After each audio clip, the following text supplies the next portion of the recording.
Okay, I think we're going to start our hearing. Good afternoon, everyone. Welcome to the Minnesota Senate Transportation Committee hearing of Wednesday, March 6th, 2024. The time is 3:06 p.m. We are in 1100 in the Minnesota Senate building. A quorum is present. I just need to check quickly. All right. No one is remote. Members, we have 3 bills on the agenda. And one moment.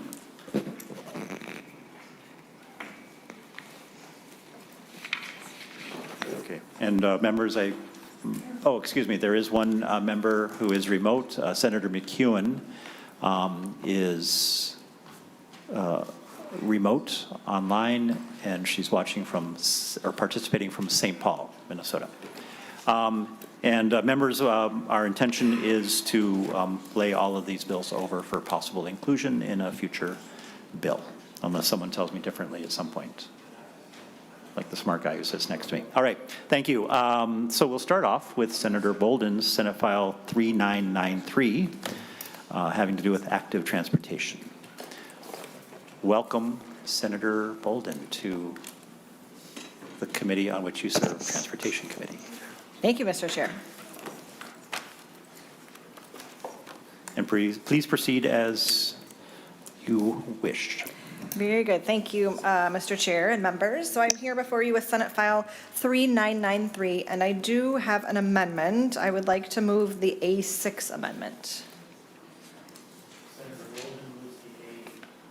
Senator Boldon moves the A6 amendment, which is an author's amendment, members. This is the Committee of Original Jurisdiction, and this is the first hearing. So we will just go ahead, unless anyone has a burning question. We will take a vote on the A6. All in favor say aye. Aye. Aye. Opposed say no. Motion carries. And I do stand corrected by the smart guy here, who says this bill will need to be referred to Commerce when we're done with this hearing. All right, Senator Boldon. Thank you, Mr. Chair. The bill is amended. Thank you, Mr. Chair, and committee members. Just a note that the amendment we just adopted was in response to conversations with stakeholders and the department, and reflects those conversations. So members, this is a bill around e-bikes and safety for community members. While I am new to this committee, I know you all have had a conversation about e-bikes in the past. Last session, we passed some legislation around incentives or helping folks to have the ability to purchase e-bikes in the future. I will say I had the opportunity over the interim to connect with an advocacy organization in Rochester, and we did an e-bike tour around Rochester, which I very much enjoyed. And so, e-bikes are wonderful, and we want to be sure that people can enjoy them, but to do so safely. And so this bill includes provisions around the classification, labeling, selling, and operation of electric-assisted bicycles. And really, it's just this bill is designed to get around some issues that we are seeing emerging caused by some manufacturers that are trying to use some gray areas and existing regulations to sell bikes that exceed the power and speed limits set by federal and state law. So what we're seeing is that these bicycles are sold with programmed for certain speed limits, but they have switches, programmable modes, or apps that allow the user to remove or bypass that original programming. And so it makes them essentially not an e-bike anymore. It allows them to go much faster and upwards of 50 miles an hour, which is very fast.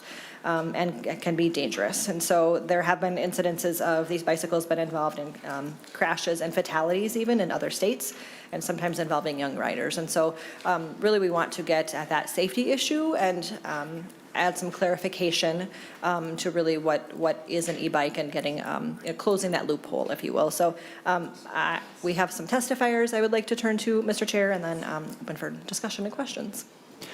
Thank you. Members, I think we'll take testimony and then we will turn to questions and or amendments. So please call your testifiers forward. Senator or whoever wants to testify. We do have 2 who have signed up ahead of time from Bike MN. Minnesota Bicycle Coalition, if you could please come forward.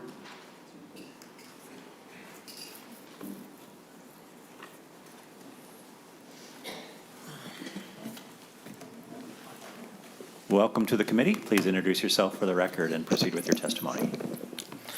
Thank you, Mr. Chair, Committee, Senator Boldon, for your work on this. My name is Michael Wojak. I am the relatively new Executive Director of the Bicycle Alliance of Minnesota. I'm here to speak in favor of the language within this bill. I'm going to keep my comments pretty brief here and want to say that as an organization, we are committed to safe biking, walking, and rolling for all Minnesotans, no matter where you are in Minnesota. We want your loved ones to be safe. I can tell you that I've personally been an advocate for safe biking, walking, rolling since June 16th, 2006, when a number of circumstances came together in my community to create the likely and unfortunate outcome where a 7-year-old girl was killed in my community. I've been passionate about these issues ever since then. And Minnesota has always been viewed as a leader nationwide on issues as it pertains to safe biking, walking, and rolling. And Senator Boldon's bill continues our leadership on that topic. Most folks are interested in the e-bike portions of this bill, so I'm going to largely touch on those. There are a couple of other things with the changes. There were some concerns raised over portions that dealt with jaywalking and school speed zones, and I understand that's no longer in the bill, so I'm not here to discuss any of that today. And I also want to point out that a small change that this makes is a common sense adjustment to prior legislation that's come out of the Minnesota legislature that ensures that consideration to make sure that our roads are safe for all users actually has to be considered throughout the design process. Too often, the things that we're doing to make our roads safer are not considered until key decisions have been made that take important options off of the table. And this common sense correction in Senator Boldon's legislation will fix that. I have a colleague that's going to discuss the importance of updating education standards, and that's particularly important when you have technologies that are changing so fast as we're seeing in transportation, e-bikes, and otherwise. There have been a lot of serious issues and concerns around what people call e-bikes that are actually often not e-bikes, and that is a big part of the problem, is that that language has been hijacked and used sometimes by retailers, not so much here in the state of Minnesota, but by national and international retailers that are putting products out there that are not e-bikes under our laws, and specifically create a lot of dangerous situations for folks on the e-bikes and elsewhere. Our organization is committed to working with any stakeholder that's looking to work with us to come up with the language that ensures that these are an option, a tool that meets people's needs, but also does not create situations where the privileges of an e-bike are being abused, mislabeled, or putting people in danger. There are there's been a lot of testimony, or there's been a lot of national media about things that have happened with e-bikes. There was a Fox 9 report not too long ago that I've seen referenced, and what's interesting about that is that really hits on the issue that what was being discussed in that particular news piece was not an e-bike. An e-bike is very limited in what it can do under our laws. There is a class 1, 2, and 3 e-bike. And if you're in doubt what is and is not an e-bike, the easiest way to think about it is, can it do more than a regular bicycle would do? And if the answer is it can do substantially more, you're probably looking at something that's not an e-bike. In fact, when I went to get coffee this morning, the speed that I went down the hill by my house as I was going to get my coffee is greater than what an e-bike is capable of doing. The safety concerns that are around e-bikes should extend to all sorts of bicycling, and that's important to us. Now, number of deaths of people involved in e-bikes and serious injuries have gone up for a number of reasons, and a lot of them are sad. One of the positive things that's happening is more and more people are getting on a bike. That's been a national trend. That's a good thing for our health. That's a good thing for our transportation concerns. We are particularly concerned about drivers' behavior and the design of vehicles, which is increasing numbers of serious crashes that involve not only bicyclists but pedestrians, people with disabilities, and these are a separate set of issues that as we're seeing increases in crashes that are occurring with the e-bikes, we're also seeing in these other areas, and this is something that we have to handle through good design and good policy. We stand committed and ready to work with anyone on making bicycling, walking, and rolling safer in Minnesota, and we commend Senator Boldon on this bill, which takes great strides towards keeping us in our national leadership position.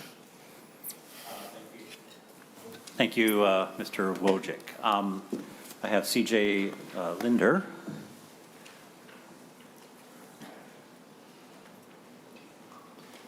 Welcome to the committee. Please introduce yourself for the record. Thank you, Chair. Thank you, members. My name is CJ Linder. I'm the Education Manager for the Bicycle Alliance of Minnesota. I'm here today to testify specifically about the portion of the bill that treats driver's education. Our state has had legislation requiring that driver's education classes include instruction around safe driving in the presence of cyclists and pedestrians. But the language in our current statute has lacked specificity, so it doesn't say what or how that education should happen. In my position at the Bicycle Alliance, I've had the privilege of working around the state with educators on traffic safety, and one of the programs we have in particular is a driver's education class we call People Friendly Driver. It's adapted the Bicycle Friendly Driver. It's a national program. In this, I can tell you that there is a disparity in the information as far as what people should know and do know with regards to safe driving. This is true, for example, at crosswalks. It also has to do with the new bike facilities and multimodal facilities that have been created and installed across our state. Our current resources available don't address these, and so drivers are not getting the information that they need in order to navigate safely in our spaces. Our proposed legislation today will add some of the specificity that's needed and require that the commissioners maintain an up-to-date resource available to all driver's education instructors. I had an opportunity to work with the Department of Public Safety to survey the 1,400 certified driver's education instructors in the state with regard to what they currently are using in their classes to provide this education, as well as the amount of time spent on it. The average amount of time spent during their 30-hour classroom course is around 30 minutes of instructional time. 60% of the driver's education instructors are using the Minnesota Driver's Manual, which has some information on there, but is not necessarily complete or current. And the other 40% were left to find for themselves the educational resources in order to comply with this policy. So what we're proposing is just that we maintain a up-to-date and current educational resource to make sure that all drivers get this information. Thank you. Thank you, Mr. Linder. Questions for the testifier? All right, would anyone else like to come forward to testify on Senate File 3993? All right, seeing none, we'll close the public hearing portion. And before we proceed to questions, members, I'm going to ask our Senate fiscal staff, Ms. Boyd, to help us understand the fiscal note and then understand how the amendment is responsive to the fiscal note. Ms. Boyd. Thank you, Mr. Chair.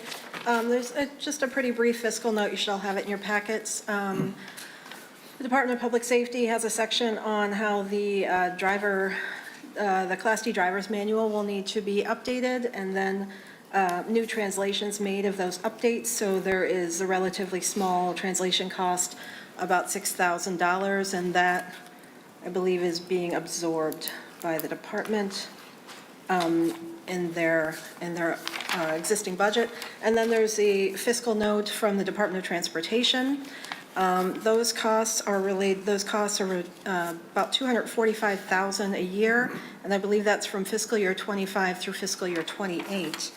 And those are related to, excuse me, developing and delivering statewide complete streets training to MnDOT staff and partners, hiring a consultant, and having some internal staff time related to that as well. And then, because of that fiscal note from the Department of Transportation, there is an appropriation in the amendment that was just adopted. The relevant language actually starts on page 2 of the amendment. There's a reduction to The appropriation is made from the general fund, but from existing money that was enacted last year for active transportation, which is, related to complete streets. So on page 2, starting on line 216, there's an amendment to last year's laws enacting transfers from the general fund to the active transportation account. In fiscal year 25, that transfer amount is reduced by $245,000 in fiscal year 25. And then on page 3 of the amendment, that $245,000 is then appropriated from the general fund. So it would be a net zero general fund impact in the amendment, and that would be to the Department of Transportation for costs related to the training for Complete Streets implementation.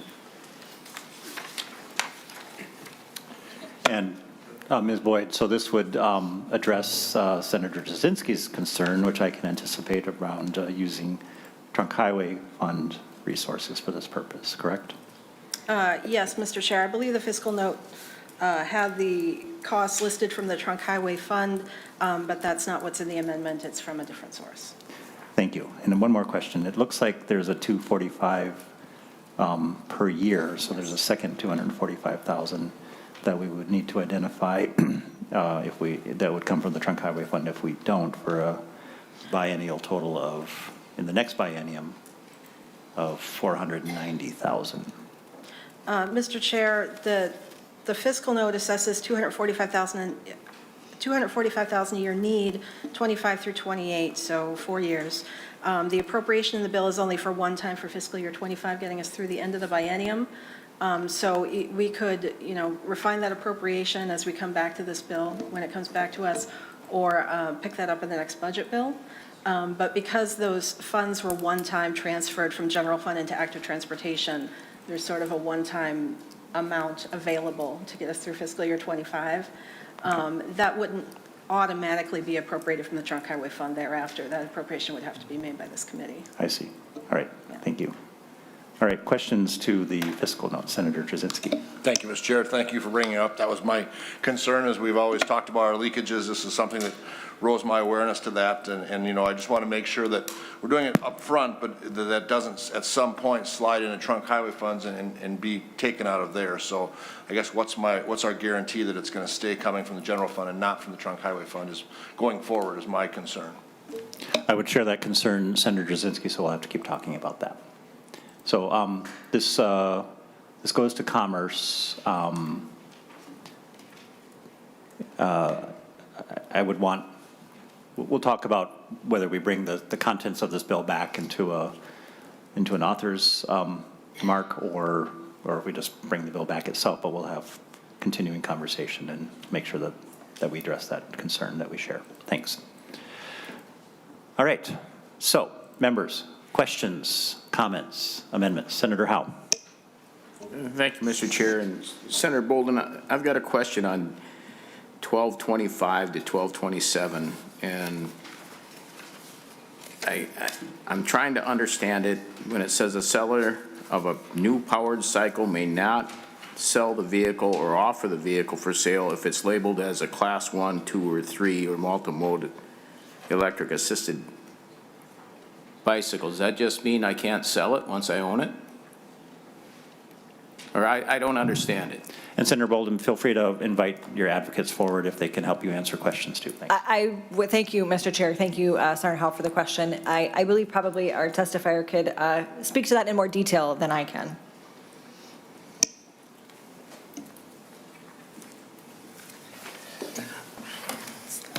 Thank you for the question, Senator Hall.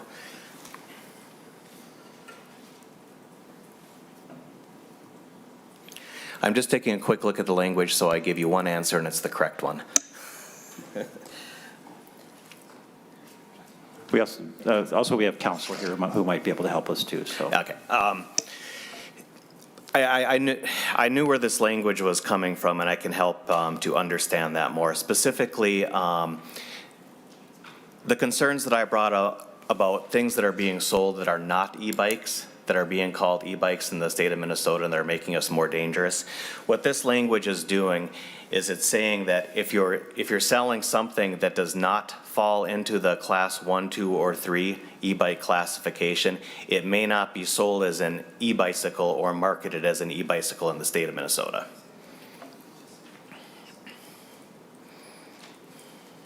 Senator Howe. Thank you, Mr. Chair. And I guess I would say I think that needs work. I think it's confusing. I mean, if you I think I don't know, is there somewhere else a powered cycle is identified so it's defined so it's not confused with a class 1, 2, or 3 or multi-mode? So maybe it's, I'm just thinking maybe a powered cycle cannot be sold as or confused. Yeah. Something needs to be clearer there because I was confused. Senator Howe, you have absolutely. Mr. Wojcik, just please wait till I call on you to respond. So, Mr. Wojcik. Sorry. Senator Howe, yes, I agree completely that one of the challenges we've had with e-bikes in general is the use of our language and how we define it. And I don't know offhand if this is specifically spelled out as a definition somewhere else. I know that the intent is that it is something that has a power source that does not fall into that classification.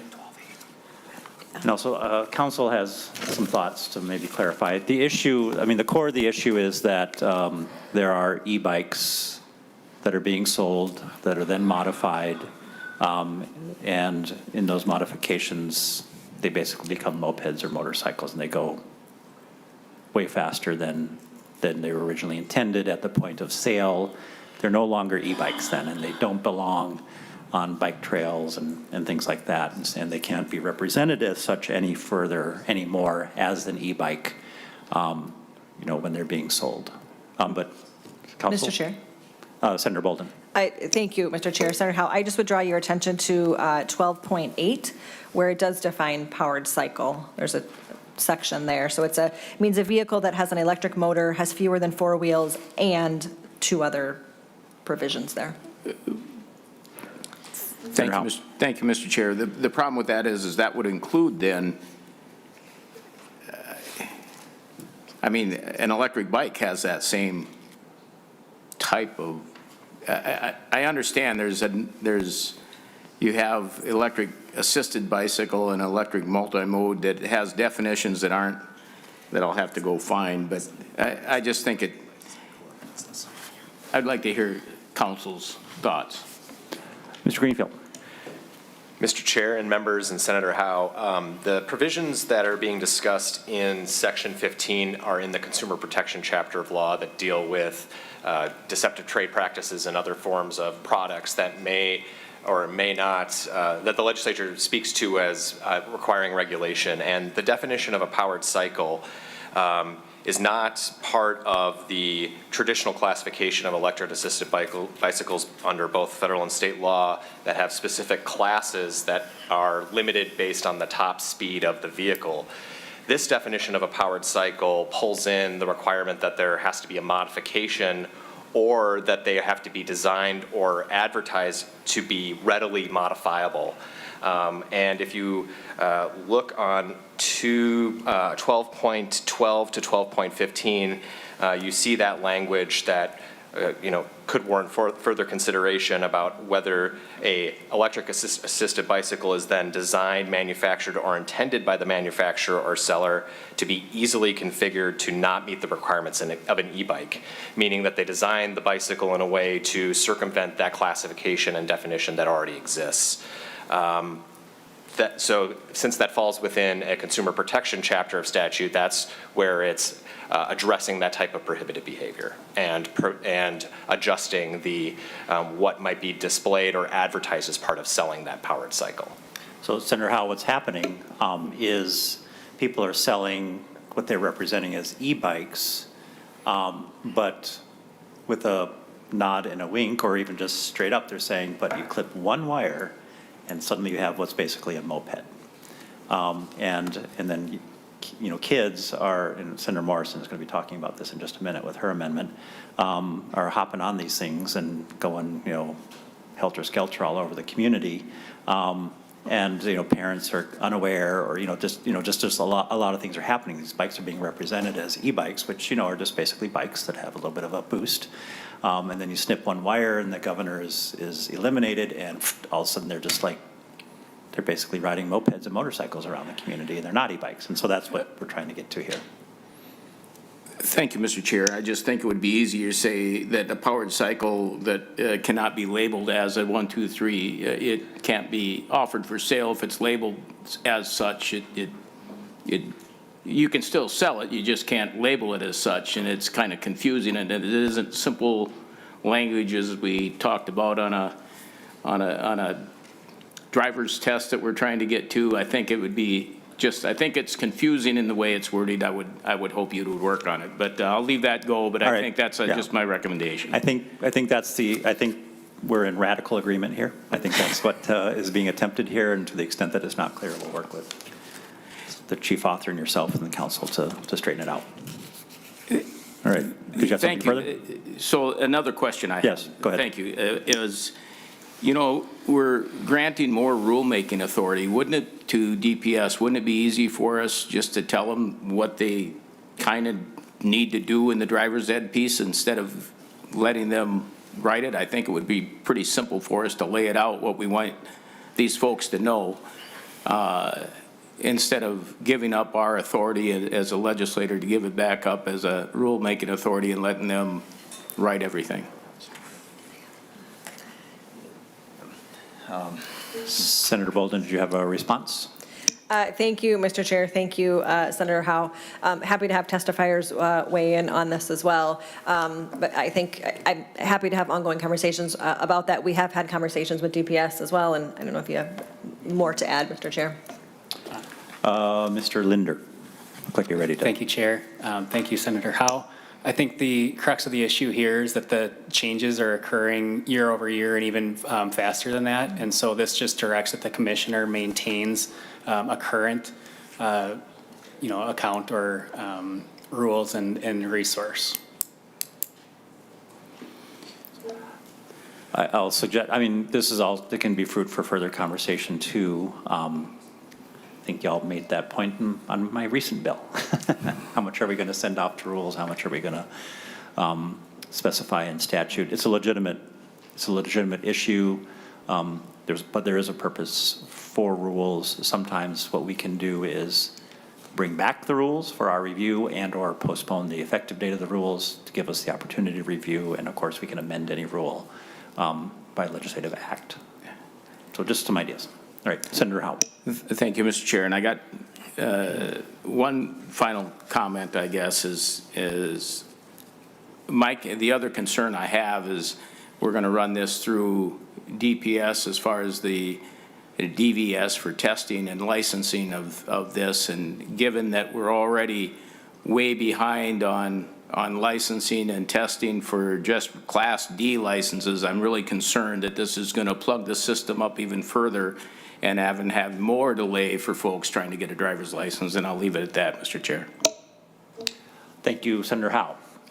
Members, questions, amendments, comments? Mr. Chair. Senator Jasinski. So, and I got to be in all transparency, I'm not an e-bike guy or a bike guy, but this conversation brings up some issues. When I was the mayor of Faribault, we always tried to get the bike traffic off the streets because we wanted to keep those separation to make sure they didn't get hurt. And with a regular bike, that's fine. And I guess I don't know enough about e-bikes, if they're being allowed. Are they on the streets, or are they on the trails, or both? But I think what our initial intent was is to get them away from the traffic so they're not in the traffic so they don't get hurt. But with e-bikes, now you're bringing them into the actual lines of traffic with vehicles. Is that not correct? Well, I'll let Mr. Wojcik respond. E-bikes, I think we've had, a bill that I had a couple years ago updated the definition of e-bikes to these class 1, 2, and 3, and depends on kind of different speeds and technologies to classify them as such. The whole idea, of course, of e-bikes is to construe them by and large as bikes. because they're limited in the amount of speed that they can go in, but they make it easier for different kinds of people to access biking as a viable option because it's not quite as physically demanding. You know, if you're older or, you know, have some sort of a limitation, that's the idea. Or, you know, or you want to go further, you want to use your bike as an alternative mode of transportation to cover more distance, or you live in a super hilly area, et cetera. But Mr. Bojic, maybe you can give a better answer. I would dare not accuse my answer of being better. But and you didn't mention just being out of shape, so thank you for that part too. But Senator Jasinski, your question is good, and I think what you're speaking to is a value that we share closely at the Alliance, and that's that we want all users to be safe, and that means addressing the vehicle-bicycle interactions, but also the bicycle pedestrians, bicycle, slower moving bicycle accessible. That is a challenge in every community. The best way to address that is through good infrastructure design, which is not necessarily what we're here to talk about today. The reason why we want to put very specific heavy limitations on what is actually an e-bicycle versus these other kind of vehicles that are not bicycles is specifically so that those very limited capacity vehicles can operate just like a bicycle in the similar places that they would, and you're not going to create a high-speed impact greater than you would with a normal bicycle. I'd lead a volunteer ride out of a senior center in Rochester every now and then. And what's been great about the e-bicycles is it's enabled folks that would maybe not be able to do these rides anymore to be able to participate with us. And in general, we do a combination of trail riding and slow streets riding. And the reason why we limit it to actual class e-bicycles is so that we can ensure that everyone, ourselves and those that we interact with, are safe. Senator Jasinski. And again, sorry, this is a little bit new to me. So an e-bike is allowed on a sidewalk or a trail, but not a street. Is that correct? That's where they're intended to be used, is on either a sidewalk or a trail, or the e-bike's supposed to be intended to be on a street? Well, no bike should be on sidewalks. Let's start with that. Mr. Bojic. Thank you for the question, and it speaks to the importance of us trying to do our best to get a lot of education out there to address these kinds of questions. And e-bicycles can operate anywhere where bicycles are allowed to operate, and that would include paths. I think you're using the phrase sidewalk, and a lot of times that's interchangeable with multi-use paths that are on the sides of roads. We encourage people not to ride on sidewalks. It tends to be prohibited in downtown areas in a lot of communities. We feel that everyone's safer when they're not riding directly on the sidewalks. But ultimately, we want there to be no distinction between the limited e-bikes, a regular bicycle, in terms of where they operate. So whether that's paths, sidewalks, trail, streets, the similarities would be there, and bicycles can operate on most non-access control roadways. I'll make little kids running around, tootling around on their bikes can be on sidewalks, that's fine. But if you're just like biking through the neighborhood, you probably should be out on the street and not on the sidewalk. And then, Mr. Chair, and then follow up. So again, I'm new to this. So the e-bikes that are going to be allowed on streets, do they get charged a registration fee to be operating on the streets like a car would, or do they not? Well, it's very important to understand the distinction between an e-bike and like a moped or some other vehicle. That's why I'm asking the question, Yeah. Mr. Chair. So e-bikes, I mean, the simplest way to put it, I'll ask Bike MN to say it better, but they're bicycles. They're just a little easier to pedal because you get a little boost when you pedal. They're limited in the speed. They're not motorbikes. They're e-bikes. You have a little assist, so you're not like zooming around. You're not a motorcycle. You're not a moped. You're not a motorized bike. You're an e-bike. And so they're construed as bicycles. So, Mr. Wojcik. Thank you for the question. I will do my best not to open the can of worms too much and say that it's a fantastic conversation for another time. Typically, most of most of the roadways in Minnesota, particularly local roadways, are principally paid through local dollars, whether that be property taxes, sales taxes applied to those roadways, not necessarily the trunk highways. There is no registration fee for e-bikes themselves, this limited non-moped version. And, but the contribution, there's also much less wear and tear for folks that are using those in terms of transportation. And in general, the roadways that are being used are largely being paid through by local tax dollars that are paid for everyone, whether it's you're driving a heavier automobile or a lighter bicycle. And Mr. Just one last comment, and I'll leave this alone. I didn't expect to go this long on this, but it just, through the discussion, it raised a lot of questions. And again, as we're looking with MnDOT and DPS at looking at designing roads and vulnerable road users and things like that, I guess my frustration or concern is the more these get the more these get popular, it seems to me it has the more potential for us to use trunk highway funds to redesign a corridor to allow for this. So, and we've had that discussion of not using those for that because they're not paying the fees like a car would be for gas and things like that. So I guess as we go forward, I just want to continue to share that concern or emphasize that concern that in our design and things like that, if we're using trunk highway funds to design and accommodate our traffic, and we're doing that to expedite having e-bikes and bikes and mopeds. I know mopeds pay, I understand that registration, but I think it starts to get across in muddy waters of who's paying for what and making sure that the funds are being used appropriately to, use those safety for bikes as one pile or pool of money and the other one for roads and highways out of another fund to make sure, because as farther we go on as these advance, and even with the scooters on the sidewalks and all these different things, we're seeing more and more things that we're having to use road money to design for these, and we're not collecting a fee off of them. So I'll end my rant on that, and I'll try and get more educated on e-bikes, but I think this discussion really brings up some concerns that many of us have of who's paying for what, and as we always know, we don't never have enough money for transportation, as the chair and I will agree. So I just want to make sure we have that continue to watch that concern. Thank you. Thank you. You had to say scooters. Now you're going to get me started. I promise I won't start. Senator Howe.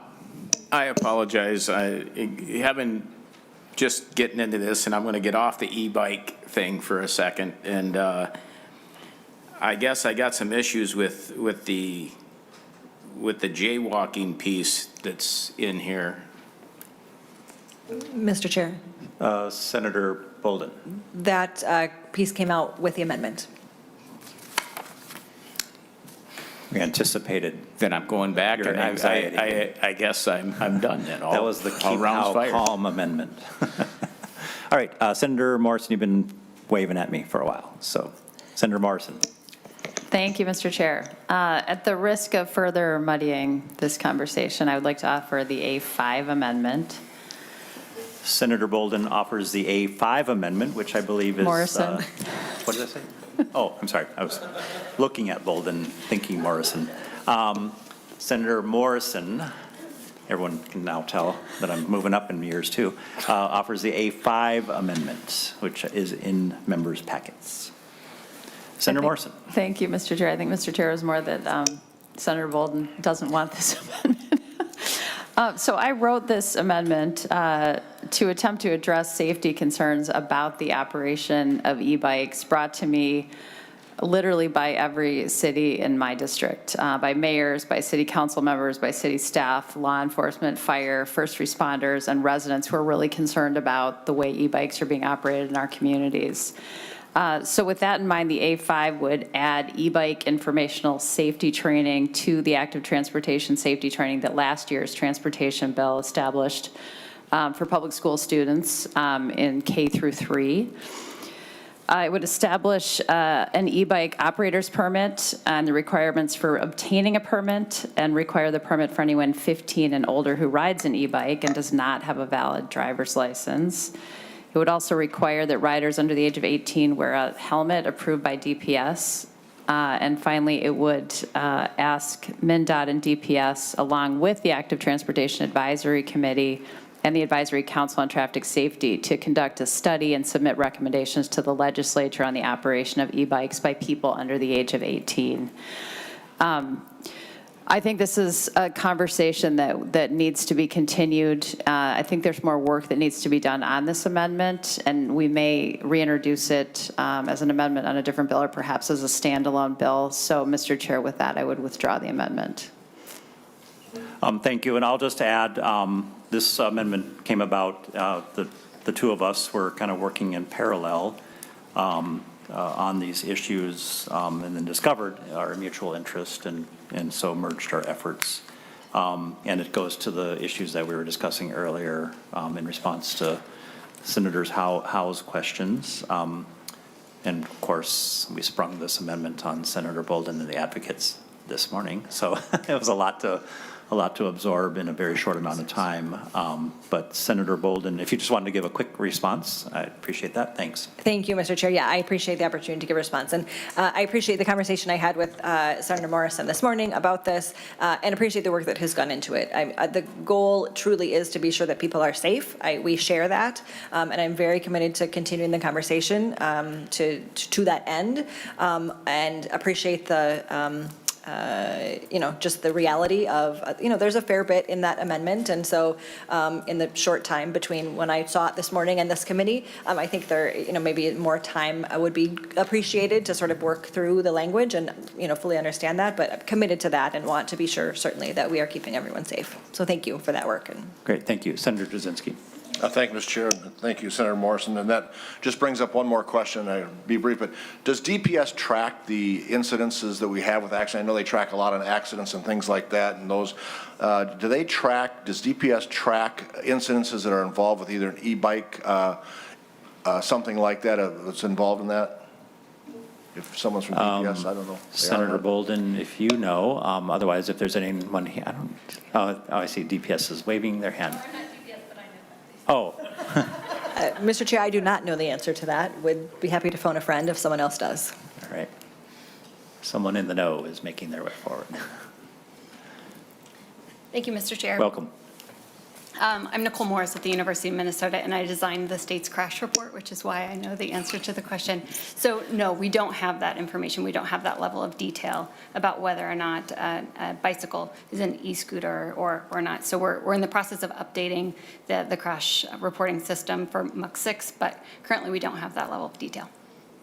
Senator Jasinski. Mr. Chair, and then I guess my question would lead in, I wish we would, because then we get some statistics on that so we know. I mean, we track, seems like everything else in traffic and what's going on. So if we're combining these two uses together in either on a trail or a city street or whatever it is, I think we should track what the issues we're having with it so we can address it forward if, in future issues. But I think we would want that information. So either DPS or you doing that a new way, but I think we should do that because it's some valuable information. Because again, as things go on and new things come up, yesterday or the day before we talked about flying cars, and we're talking about e-bikes. You never know what's coming. So I think we should track of what's happening so we can help make sure that our citizens are safe. Thank you. Agreed. Thank you, Senator Jasinski. So, and there is some language in this amendment that we may see again that talks about referring this subject to the Active Transportation Advisory Committee as well as the Traffic Safety Council. So we can flag that request as we maybe revisit that idea. Senator Carlson. Thank you, Mr. Chair. I have a couple of questions. They're related. Firstly, just correct my thoughts here that anyone that rides an e-bike 15 or younger needs to have a permit. Am I correct in that? Senator Boldon. Thank you, Mr. Chair. No, I don't believe that is. So again, an e-bike is a bike essentially. And so, in the same vein that someone younger than 15 doesn't have a license for a bike, I believe the answer is no. Happy to have testifier elaborate. Mr. Wojcik. Thank you for the question. The actually e-bikes are prohibited for users under 15 in Minnesota. Okay. And Mr. Senator Chair, Carlson. then I think there's something in there that says the permit is required for a person that's older than 15 but does not have a valid driver's license. Are you referring to the amendment? No, I found that in the original bill. Maybe we got Oh. Senator Boldon. Thank you, Mr. Chair. Senator Carlson, could you give me the page and line? Oh, boy.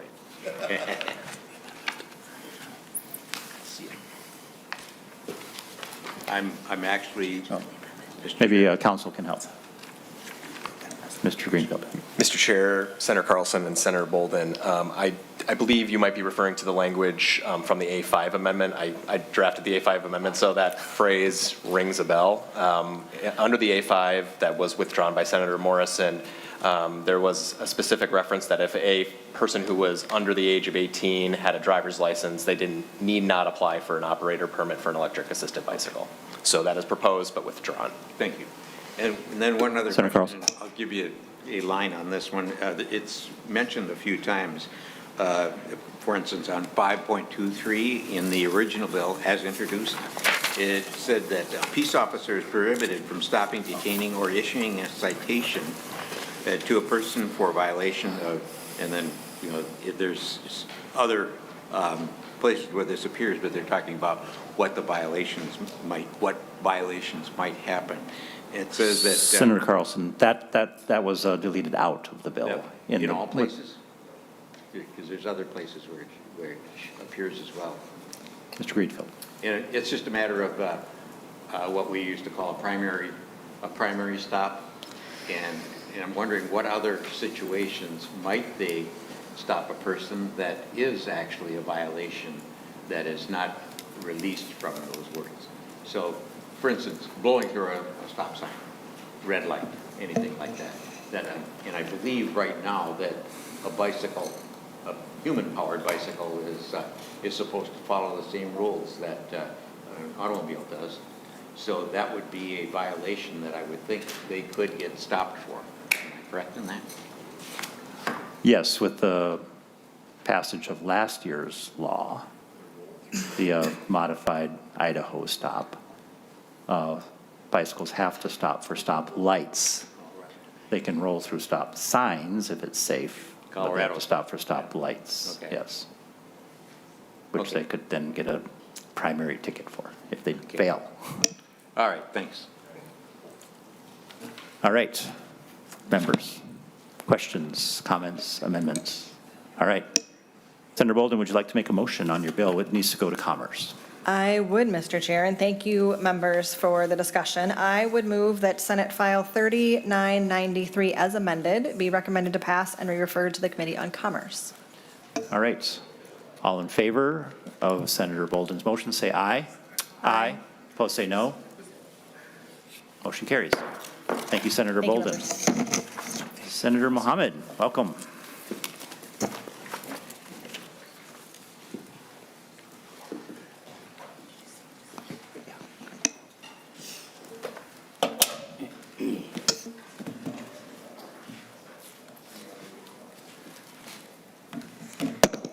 Thank you, Mr. Chair. Senator Mohamed, Senate File 2026. Yes. Mr. Chair, members of the committee, before you is Senate File 2026. Last summer in Minneapolis on June 22nd, a tragedy struck when a driver ran a red light, resulting in the loss of 5 young lives. These teens were out prepping for a friend's wedding and had their futures abruptly taken, leaving families, friends, and community devastated. Some had just graduated, and others were embarking on their college journey. Implementing this bill could prevent such heartbreaking losses in the future. While we can't guarantee it, the data overwhelmingly demonstrates that where speed cameras are used, traffic fatalities decrease. For example, a MnDOT research released last week stated that every study of speed cameras in the United States found reductions in deaths, injuries, and crashes, ranging from 19 to 56%. Traffic safety cameras have been implemented in 221 communities across 21 states and Washington, D.C., with significant success. These systems change behavior. Drivers know they will receive a citation if they speed or run a red light. I took this bill last year and decided to slow down, Mr. Chair, so that we could get some community input. We had forums with community members and heard their feedback and concerns. We incorporated their valuable suggestions, such as integrating traffic calming infrastructure alongside the cameras. Their feedback also influenced how fines are structured. A driver's first 2 infractions will not result in a fine. First, a warning. Second, an opportunity to complete a traffic safety class. A third infraction would result in a fine. In conversation with these community members, I heard concerns about the potential for surveillance. These cameras activate only when speeding is detected, preventing misuse. Provisions in the bill prohibit cities and private companies from exploiting this technology for profit. To ensure equitable enforcement, the cameras will be evenly distributed as well. And I know this bill will be headed to judiciary, Mr. Chair, and as it moves through committees, myself, the city, and I'm committed to working with our members as well as communities across the state to put this bill in the best shape possible. And with that, I have some testifiers with me today. Thank you, Senator Mohamed. Why don't we first take the A1 delete everything amendment, and also I'll just mention, as you pointed out, I was mistaken at the outset of the meeting. This bill is going to judiciary, so we're not laying it over.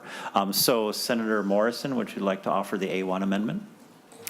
I would like to offer the A1 amendment, Mr. Senator Chair. Morrison offers the A1 amendment, which is an author's amendment. This is the first hearing in the Committee of Origin. All in favor say aye.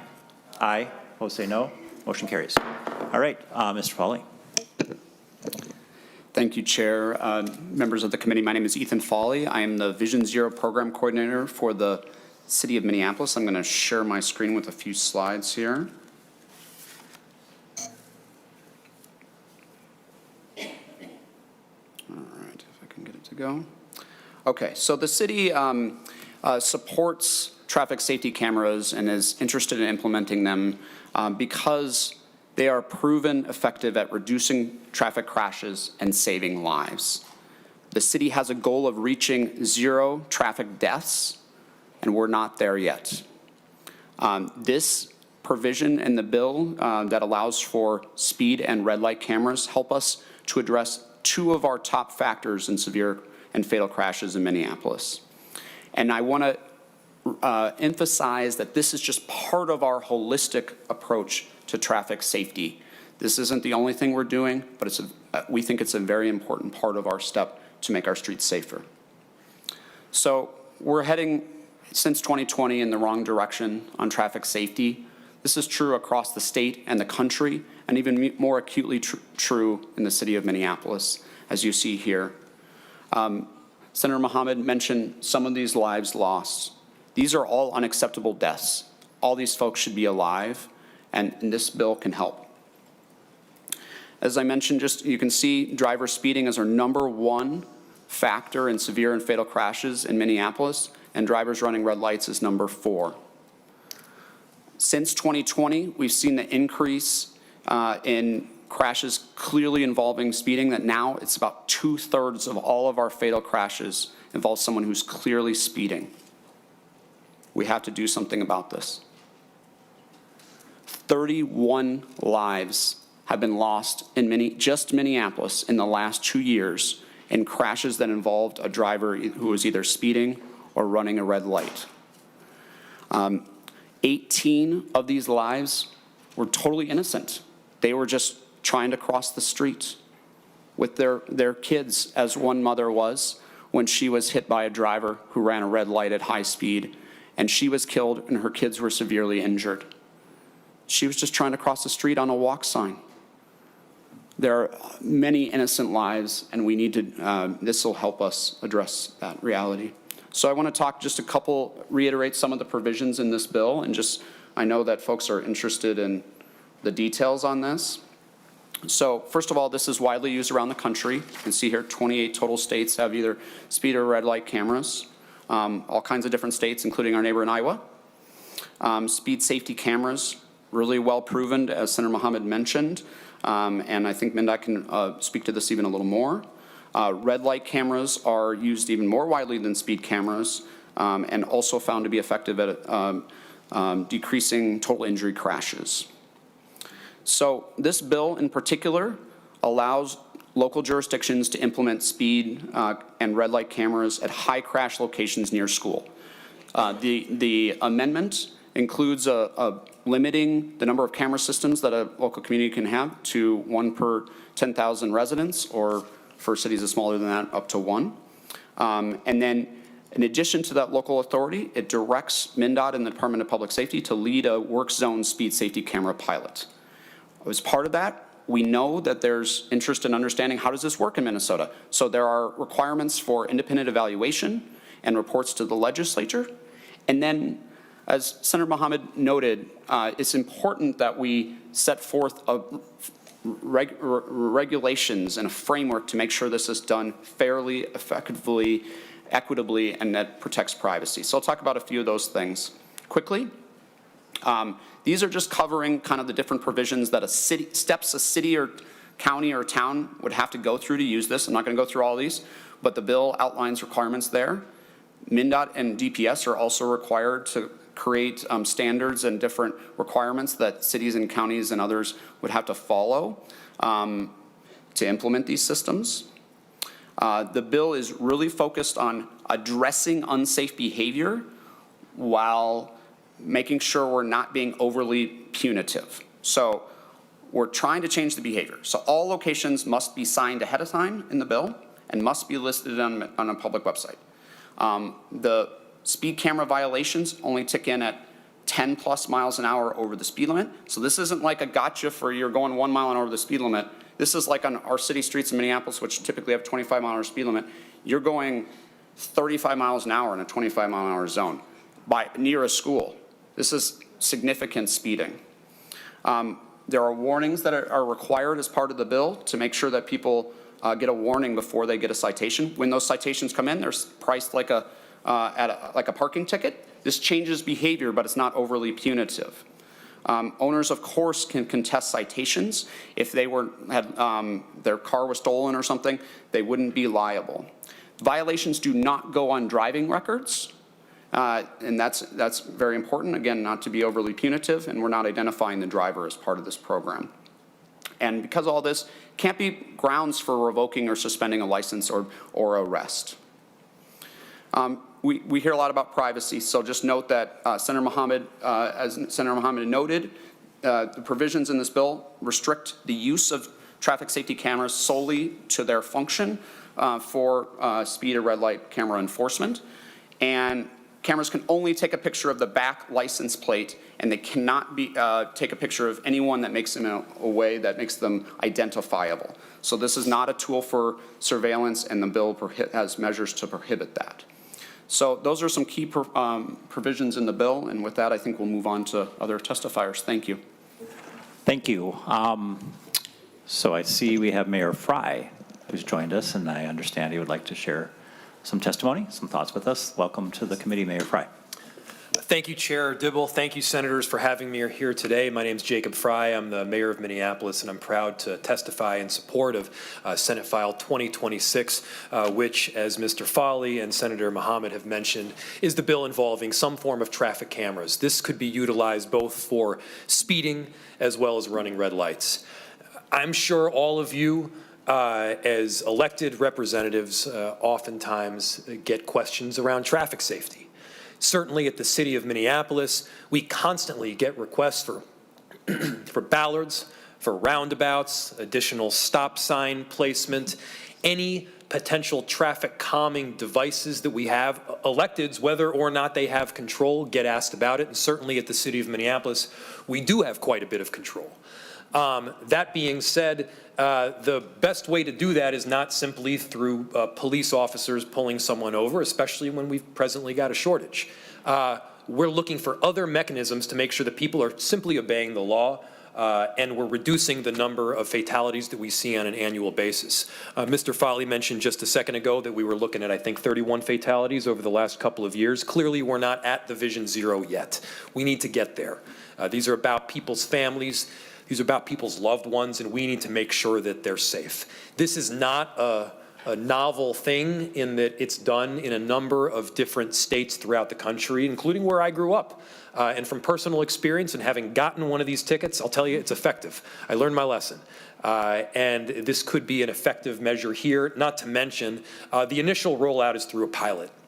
This pilot would not be on all stoplights or all locations throughout the city. We're looking at a fairly small number to make sure that it functions well. And I predict that people will like it so much that there will be additional requests to have more placed throughout. So the city very much intends to do this work in collaboration with our community, so any concerns about the impact on community members and benefits to the community are considered in a very, very balanced way. Senator Mohamed has done a tremendous job at making sure to balance those concerns out very well and has proposed some legislation that we're very confident in. If you have any additional questions, please don't hesitate to ask our public works experts here, but this is something that our city and I am in support of. Thank you so much. Thank you, Mayor Fry. Members, I think we just heard that the mayor of Minneapolis is a scofflaw. Yes, yeah. It's long known, yes. All right. Very good. Thank you for sharing your thoughts, and thank you for being with us here today. And I will go to the testifiers list that we have, and we'll start with Ken Johnson from MnDOT, and after Ken Johnson will be Dr. Nicole Morris. We have a list of about, 10-ish or so people, maybe a little less, kind of moving on in our time allotted, so if everyone could please be as succinct as is possible, that would be most appreciated, because I'm pretty sure we're going to have some robust discussion on this matter when it comes to the committee. Mr. Johnson. Welcome. Thank you, Mr. Chair. Senators, I'm just pulling it up as Ethan had done earlier, making sure it starts.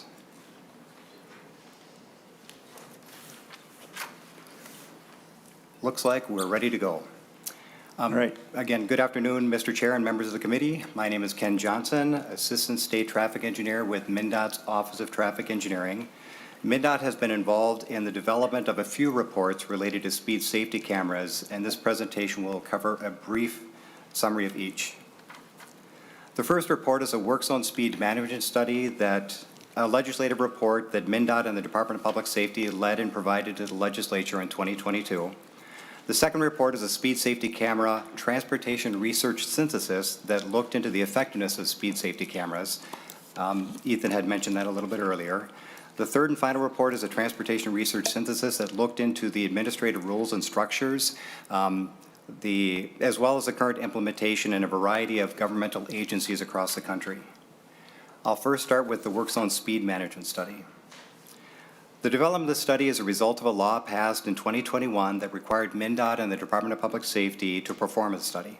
It was to include the elements on the list shown, but the relevant ones for today are 1 and 4.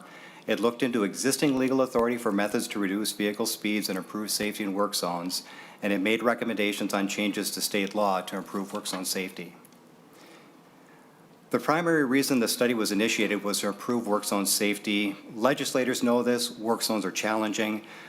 Travel patterns are modified. Workers are working close to traffic while focused on their own work, so they really can't pay attention to the traffic going around them, and this can cause safety issues for both the workers and the traveling public. Add to this a speeding issue, and it's been problematic for decades, but it's been getting worse, especially since 2020. So the study was developed in order to come up with new approaches, and this study investigated that.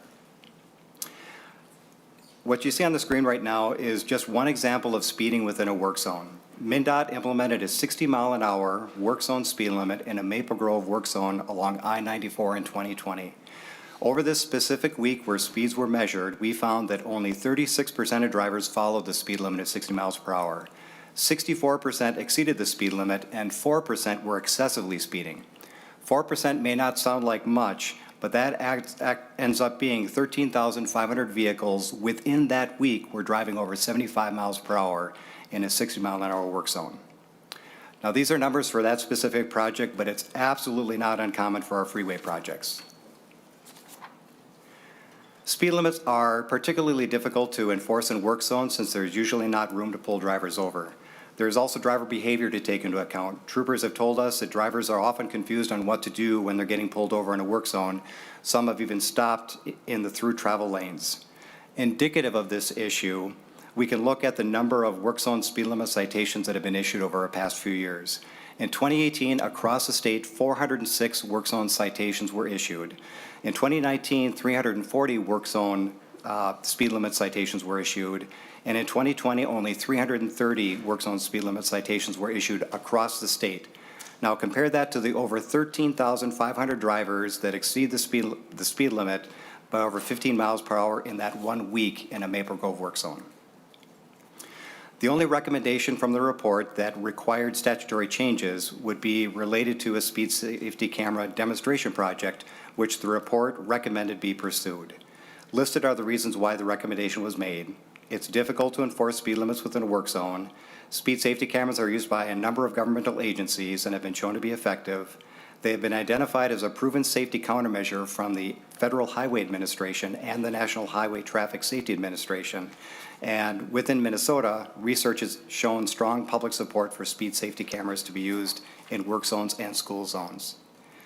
Now onto the speed safety camera transportation research synthesis.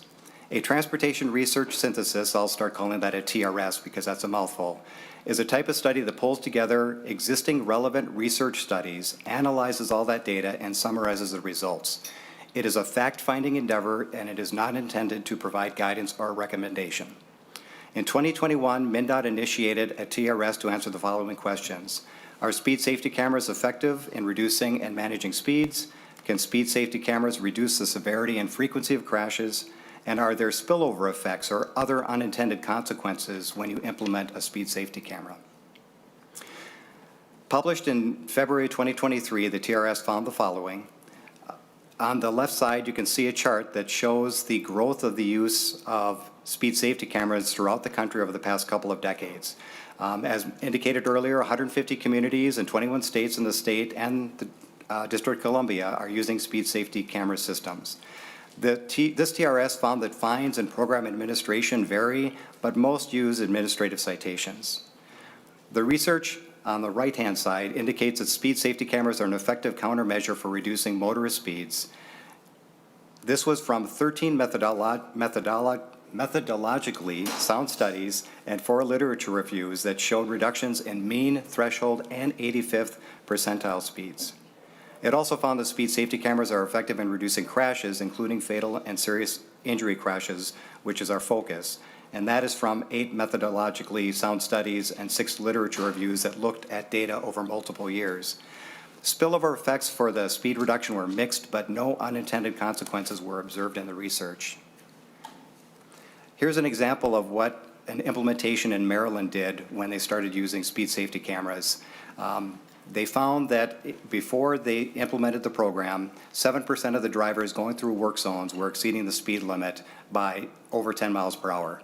Over a few-year period, you can see the great reduction that they got in reducing speeds within that work zone. That first TRS found that speed safety cameras are effective in reducing speeds and serious injury crashes and fatalities, but there are significant resources needed to implement a speed safety program. MnDOT is currently conducting another TRS to look into the logistics for an effective program. This TRS is an editorial review and is expected to be published by the end of March. The TRS is looking to the elements that are listed on the screen, citation type, how they do processing structures and how the court system is set up, penalties, equity considerations, what are the implications for commercial driver's licenses related to masking, equipment, methods, vendors. It's looking at a lot of different logistical elements. Now, this TRS is going to be published by the end of March, but we anticipate it's going to be a very good resource for the Department of Public Safety legislative report that's due in November of later this year. And I can stop and answer any questions if anyone has any. So thank you, Mr. Johnson. Members, I think we'll hold on questions, but if you could stick around when questions do come up that you may be able to answer. Dr. Morris is next, and then after that we have Reed Lytle from Safety Science.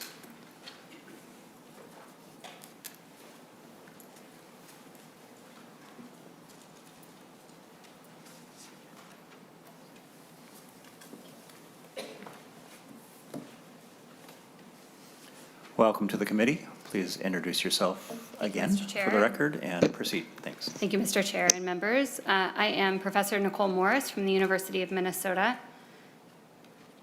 Sorry, this is not my computer, so just see how I can get this to share. Oh, it's already, no, it's not. Like the, my apologies. Ethan. Sorry, it's like, I can't see the whole screen. Thank you. Okay, thank you very much. As I said, I'm a professor at the University of Minnesota. I work in human-machine interactions across the transportation safety system. And as I mentioned before, part of my role is to work with the state to design user-friendly interfaces to support crash reporting. So as you can imagine, much of my day is focused on looking at crash data, really looking at the number of lives that we lose in Minnesota each year and over the past decade. And so I'll begin by highlighting the number of lives that we have lost in approximately the last 10 years, which is 4,000 Minnesotans on our roadways in the last 10 years. This is 4,000 families that have been shattered through our transportation system and failings to make people safe on our roadways. Prior to 2020, approximately 24% of our fatal crashes were speeding involved. So as police go to the scene of the crash and document their findings, approximately a quarter of those are documented to be speeding related. But since COVID, speeding has significantly worsened, and the proportion of crashes that people lose their lives on and are attributed to speeding has gone up significantly. And we can see this through our crash data for fatalities on Minnesota roadways. In 2019, only 77% of those crashes were speeding related, but this jumped to 112 in 2020. We had a pronounced jump in 2021. We had a slight settling in 2022, but this really shows that we have a new normal for the number of crashes that are involving speeding in Minnesota. And this is mirrored in the Minnesota State Patrol citations for drivers traveling over 100 miles an hour. We refer to this as super speeding. So again, in 2019, you can see around 500 of those citations issued for super speeding. This jumped to over 1,000 in 2020. Again, it catapulted to over 1,200 in 2021. Again, some slight settling in 2022. But again, this really shows that this is a new normal, that we just have so much speeding on our roadways. And so in short, our speeding problems in Minnesota are too large and too widespread for in-person enforcement. So when we look to speed cameras, we know that they really do save lives. We have over 2 decades of research to show that this is effective. This is well-worn research. We have studies and studies of studies at this point to show that speed cameras save lives. On average, we see that speed cameras reduce crashes by around 20 to 25%. This is all crashes of all types. And of serious injury and fatal crashes, those percentages are far higher. We know that speed cameras can reduce the demands of our law enforcement and allow them to better allocate their resources to types of enforcement that really does merit in-person enforcement, like DWI enforcement. So the University of Minnesota has conducted a wide range of studies on speed enforcement over the last decade. My own research has showed that Minnesotans overwhelmingly agree that speeding is a problem on our roadways for safety. My colleague at the Humphrey School, Frank Dauma, has done research and surveyed Minnesotans and found that Minnesotans broadly support speed enforcement through cameras, particularly in school and work zones. And my work with Mr. Dauma has found that those who are opposed to automated speed enforcement tend to be persuaded if they can be educated to the safety benefits of the speed cameras.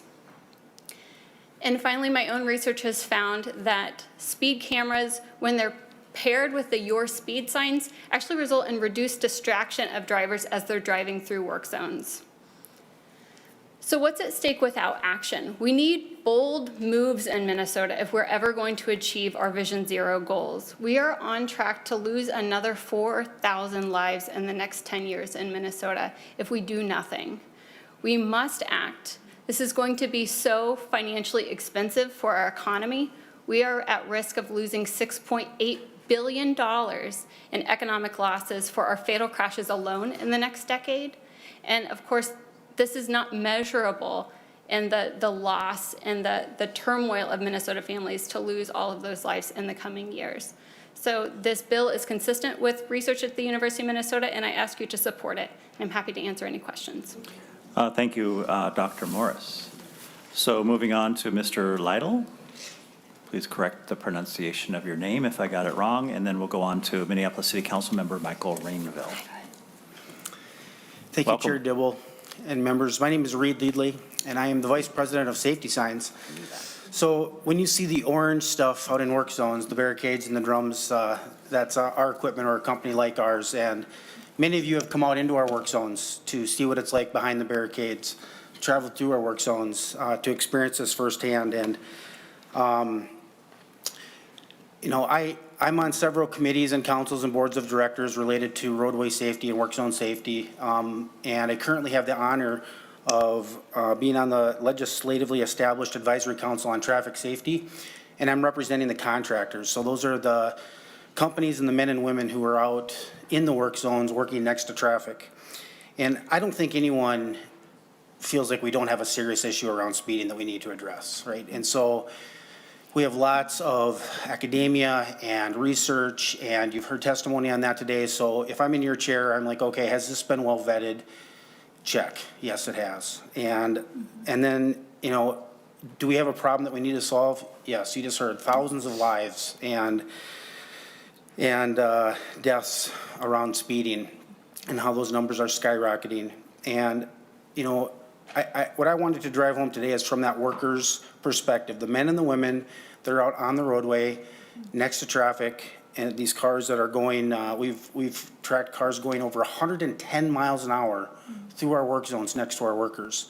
You heard MnDOT testify, and my interpretation of some of that data is that 70 to 90% of vehicles in some cases are exceeding in excess of 10 miles an hour through our work zone. So it definitely is a problem. Okay, so is speed safety cameras the best solution? You know, we have upwards of 20 some other states that have already gone down this path. There's best practices for us to follow. There's lessons to be learned.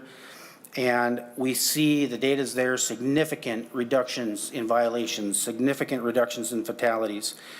So yes, it changes behavior. And then lastly, any issues that may be lingering, you know, we have solutions for them, or we can establish solutions for them. There isn't any single thing that I've heard in discussing this for years now, down in the weeds, that there isn't a solution for that we can't address. And especially with the consideration that this is a pilot program. So the need is there, the timing is right to put this into place, and with the pilot program, we can fully vet it to make sure that we work out any of remaining details and get this right. So, you know, this is supported by the public, and that the public is your constituents, our fellow Americans. And so on behalf of the workers, I just want to say thank you. Thank you for coming out to the work zones. Thank you for listening and understanding that this is a problem. And thank you for your support in bringing this legislation forward. Thank you, Mr. Leadley.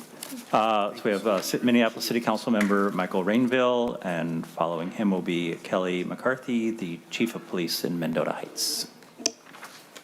Chief, you can make your way up to the spare chair. Thank you. Welcome. Thank you, Council Mr. Member. Chair. Thank you. So my name is Michael Rainville. I'm the 3rd Ward City Council member in the city of Minneapolis, and I want to thank Senator Mohamed for all her hard work on this bill. And I'm going to testify very briefly, because what I've learned in my life experience is that when governments work together, when all forms of government, federal, state, county, city, that's when the people are served the most. So I'm here today to ask you for help, to authorize this pilot program. It's worked in other states. It's worked throughout Europe. They have figured it out.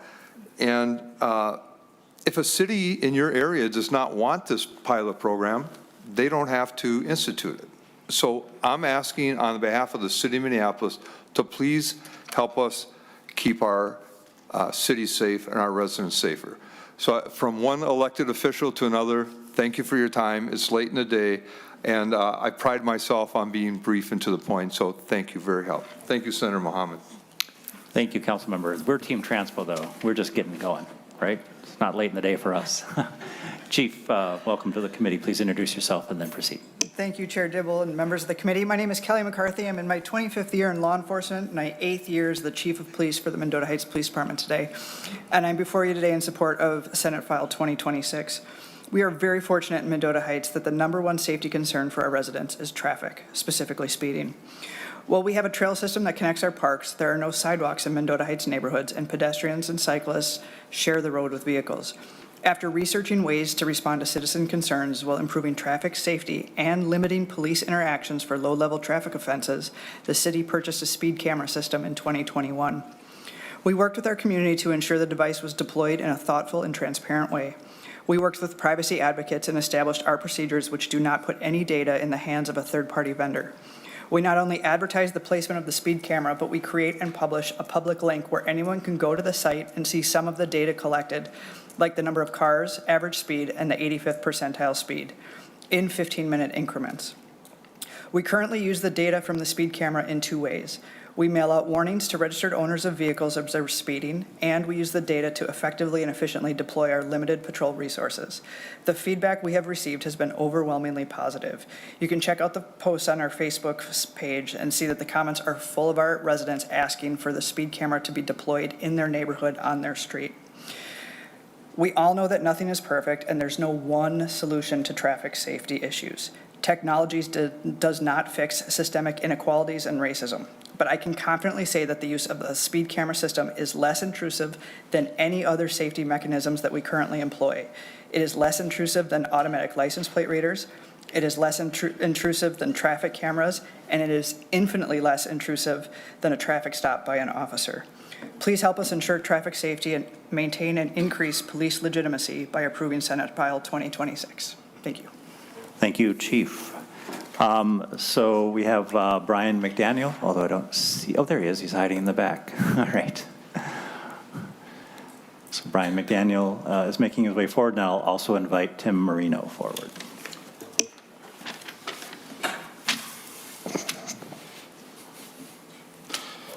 Welcome, Mr. McDaniel. Thank you so much, Mr. Chair, members of the committee. Thank you for your time today, and a very happy Super Wednesday to everyone who celebrates. Nothing? That worked better in House Commerce today.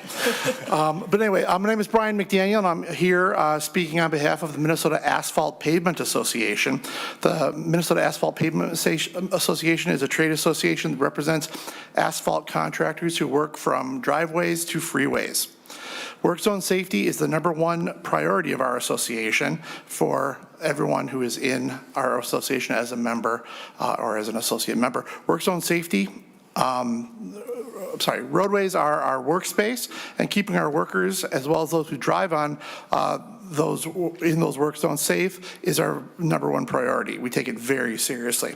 Some of you may have participated in a field trip a few years ago with MAPA to a live work site to see firsthand what those conditions are like. The vicinity and speed of some of those drivers is shocking, especially the super speeders that Professor Morris just mentioned.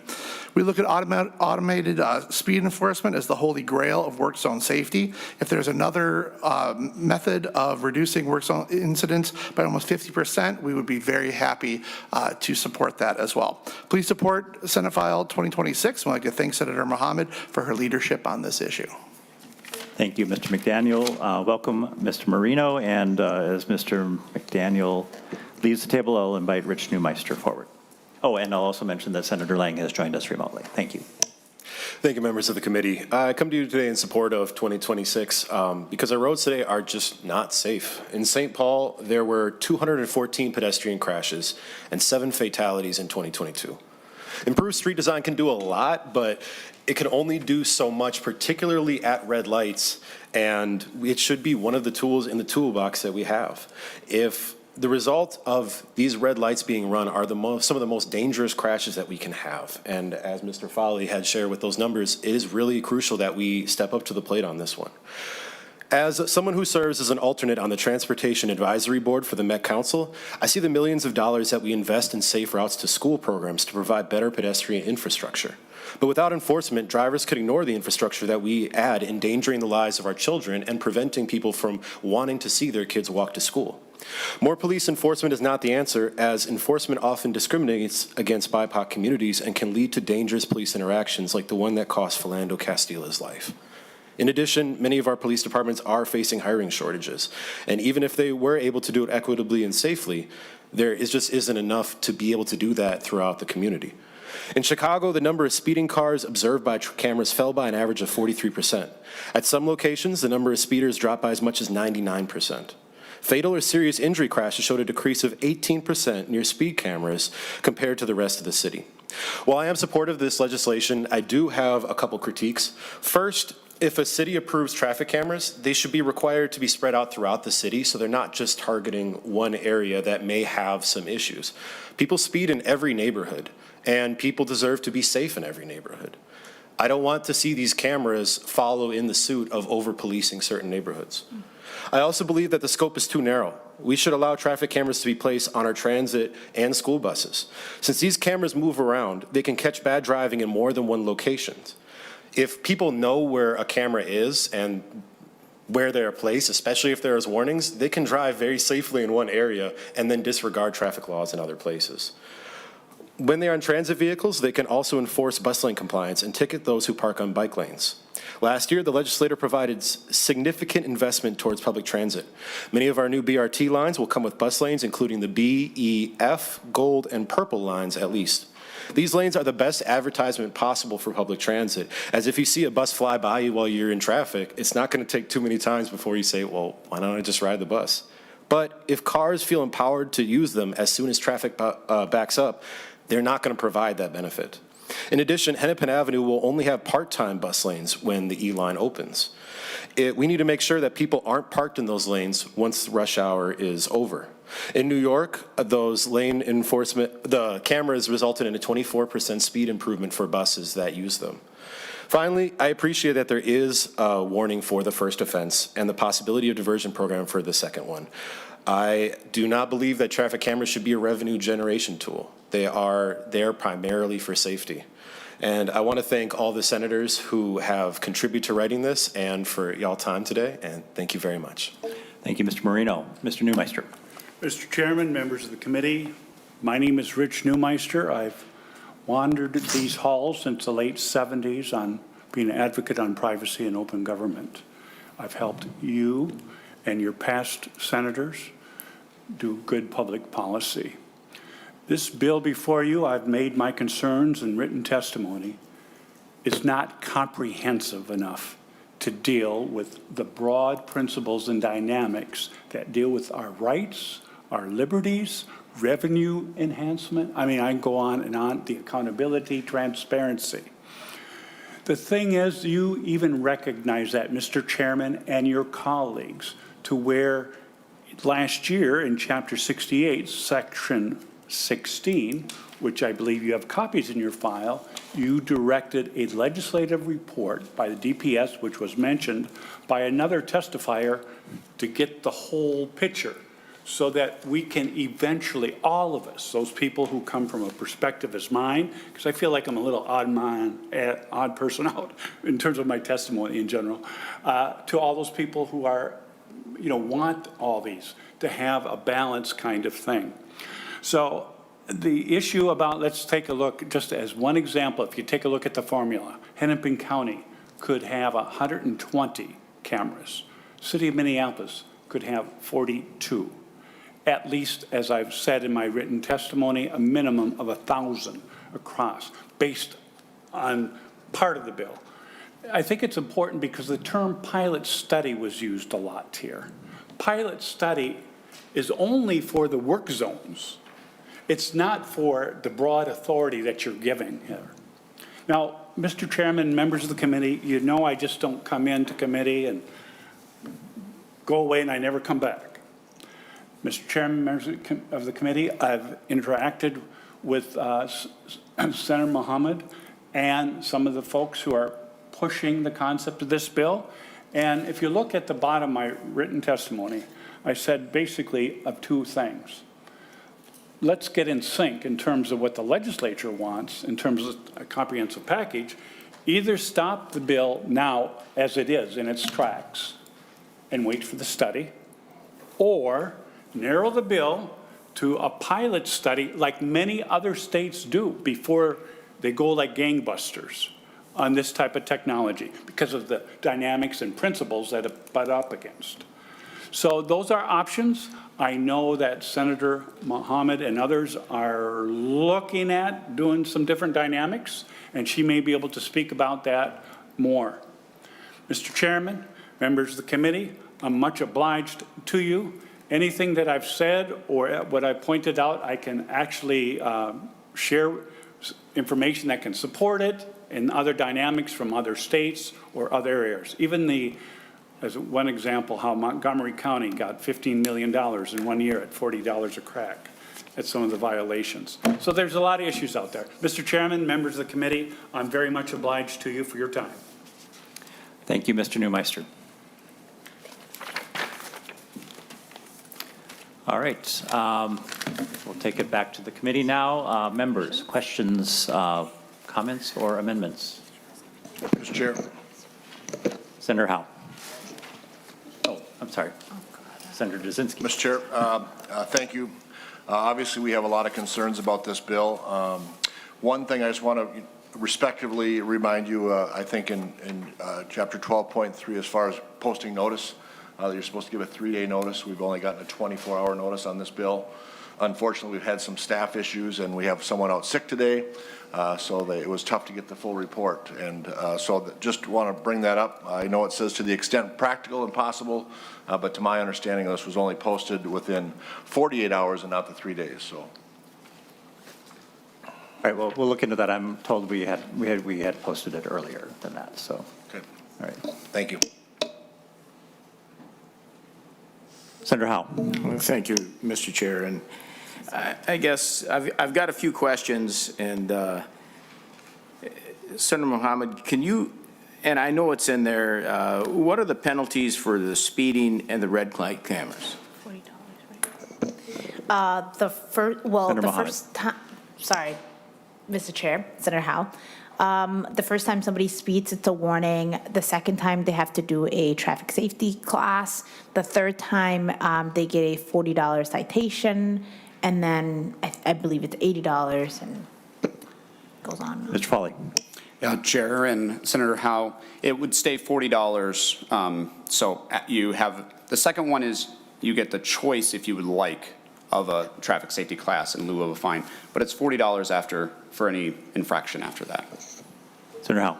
So the red light and the speeding are the same? Mr. Foley. Chair, Senator Howe, that is correct. There is provision similar to existing statute around speed violations that the fine doubles if you're going 20 plus over the speed limit. So it would be an $80 fine if you're going 20 plus over the speed limit, just like existing, to align with existing law. All right. Senator Howe. So, thank you. So there is an increase in penalties for more convictions, or if you're going 50 miles an hour as opposed to going 25 miles an hour over? Or is it the same $40 or $80, or does it continue to go up as you get more convictions? Mr. Foley. Chair and Senator Howe, there is no escalation in the provisions of the bill. I will acknowledge that, I think other states that have implemented this, some of them are wrestling with repeat offenders. And so what I will say is that what we see in other states is that nearly all drivers are responsive to traffic safety cameras, and a very small sliver don't seem to be. And so there are some states working on that. That would be something that the legislature might consider down the road based on findings as we start to implement these, but that's where we're not recommending any escalation in this bill. Senator Howe. Thank you, Mr. Chair. And so my next question goes to, if it wasn't being caught by a camera and it was actually caught by an officer, would not going through a red light or speeding over 50 miles an hour over the limit, would that not normally get your driver's license suspended or revoked? Mr. Foley. Yeah, my understanding, Chair, Senator Howe, is that there are some, at some levels, that if it gets classified as excessively reckless, I can't remember the exact term in statute, that there can be additional penalties that can be occurred. Yeah, for Mr. Greenfield can help us. Pulling over. Senator Howe, Mr. Greenfield can help us with the response to your question. Mr. Chair and Senator Howe, Mr. Foley is generally correct that certain elements of operating a motor vehicle at a heightened speed limit and also other aggravating conditions are in play could lead to revocation or suspension, but I can check into the specific circumstances directly related to speeding and and violating a traffic signal for purposes of suspension or revocation if you'd like that information. Senator Howe. Mr. Chair, I will say I have some past experience with that. So, and that's what, my question then prevails. If we do it, if you get caught by an officer, why are we making it different if you're caught by a camera? Why is the penalty different? Why aren't we suspending licenses? Why aren't we putting him in jail? An excellent question. Mr. Foley. Chair, Senator Howe. So I'll just speak from the city of Minneapolis perspective on this, and is that at the core, our focus is addressing unsafe behavior and reducing speeding or red light running. We know from other states that fine structures with an automated camera, because an officer pulling you over, that's a random thing, and most of the time you can speed and you're not going to get caught. But with a camera, you have that certainty. So you change the behavior without those higher penalties that you would need with less regular enforcement that would be happening by an officer. So we still get we're focused on getting the outcome of reduced speeding and red light without being overly punitive. And so that's why we're interested in this approach. Well, I can say that seems like no one's ever caught for red light running these days, because I see it every single day. Someone runs a red light. It's like red lights aren't even a thing anymore. It's completely random whether or not you're going to get caught running a red light, and no one seems less than random. It seems like unlikely that you're going to be caught running a red light, because it used to be shocking to see someone running a red light. Now it's a daily 2-3 times a day I see it. People just don't have any regard. They barely tap their brakes to just go right on through. They act like bicyclists. Did I say that?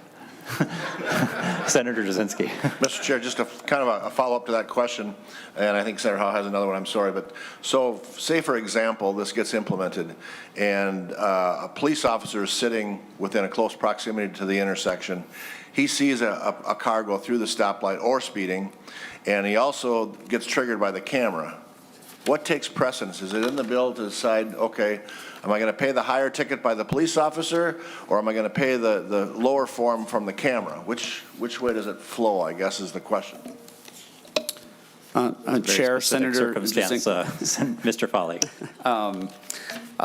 There is a provision in here, I'll find it in a second if you would like, that makes it clear that a person can't be found guilty for the same offense twice. And so if they were pulled over by an officer, then they would not be guilty of if they were to also get a traffic safety camera violation. But there's nothing in here that would stop an officer from pulling someone over if they saw behavior and felt that they needed to pull somebody over. And Mr. Chair, just follow up. So is it specific in the bill that says that one prevails or one doesn't? Or I understand you said it, that they can't get both, but which one does take effect? Is it the camera or is it the police officer? And is it specifically stated that way? Mr. Foley. Chair, Senator Jasinski, it's not specified in the bill which would take precedent, but the fact that an officer would make the decision to pull someone over, that would come first before a charge would be made, which, after a camera system had brought forward a violation and then it was reviewed by a trained local enforcement agent. So in that case, there would need to be coordination to ensure that the officer is notifying that the violation was in a zone where it might have been caught by a camera. So my guess is in an implementation, or my expectation is an implementation that the officers pulling over would have precedent. So, Mr. Foley, just to be clear, and I'll go back to you. So there's a little bit of a lag when there's a violation that's caught via a camera. There's some sort of a process that is involved in a day or two lag before a citation is issued. Chair, that is correct. And so typically what happens is the system is capturing it instantaneously. It recognizes a violation, then it's recording. It only records if it recognizes a violation, and then it would. The systems are set up to then automatically transfer that over so that it can be reviewed by a local agent. The bill limits the amount of time that a local agency would have, or MnDOT, to review and actually make a citation off of that. I believe it's to 14 days, so you have to send it out within that time period. And so, but there is a little time that would happen for an agent to see that video, confirm there was a violation. In that time, there would be opportunity for systems to make sure that there isn't a double penalty happening. Thank you. Senator Jasinski. And Mr. Chair, just to even make it more complicated, say, for example, that was me that got done, but it was actually my son, or it was my car, but it was my son driving. So now you have the process of the car versus the driver, and you have a police officer versus a camera. To me, it sounds like an administrative nightmare to coordinate all those, and again, because some things are delayed, so the ticket from the camera is not going to come out for a while. So now me, as the owner of the car, has to prove of the ticket versus the police officer versus the camera. It just seems awfully difficult to me, and a lot of time going into this as part of that. Is that not correct? I mean, do you have multiple issues with that? Again, because tagging the car versus the driver, I think, is one of the huge issues I have. We get into leased vehicles versus someone borrowing it versus stolen. There's just many, many things that this is going to be very complicated with. And to me, giving it to the owner of the car creates issues when I would really should be to the owner of the car, or the person making the offense who was driving that made the offense. And I just think this brings up a lot of issues, again, with the police officer versus the camera, my car versus somebody else driving my car. So tell me how we'd address all those issues with ease. Some of that might have been sorted out with our bus stop arm camera process. We got the same issues, and I think we sorted those out, but maybe Mr. Foley can help illuminate us. Yeah, Chair, Senator. So a couple pieces here. Yes, in this, because we're aware of concerns around privacy and concerns around surveillance, this bill is set up that as in most states that have traffic safety cameras, the ticket is, you're not identifying, you're not taking a picture of the driver, you're not identifying the driver. The ticket is going to the owner of the vehicle. That is the same as if you borrow your car to somebody, or someone borrows your car and they park illegally and they get a parking ticket. You get the parking ticket, it goes to the owner of the vehicle. Or the school bus arm violation, same thing. Or we have a work zone provision as well. If you violate a flag, or you can a camera, and it would go to the owner of the vehicle. So it's similar, the same as those. There are protections in here. If your car was stolen or you had transferred it for leased vehicles. The nice thing is, this is in 28 other states. So, rental car companies, et cetera, they know how to work with this technology. And so we have systems that we can use in those. And then, but I hear about this a lot. And the most common anecdotes that come to me is, oh, I got a ticket in the mail when I had loaned my car to my child. And that became a teachable moment for us. And in this bill, that teachable moment for your family is a warning. And one we all want to know. Wow, now I got to have this conversation about safety, the importance of that with my family. I get to help protect my loved ones because I got that information as a parent. As a parent of a future driver, I would like that. All right, Senator Howe. Thank you, Mr. Chair. And, I'm going to reveal a few things. I tell you what, you say that not everybody gets caught.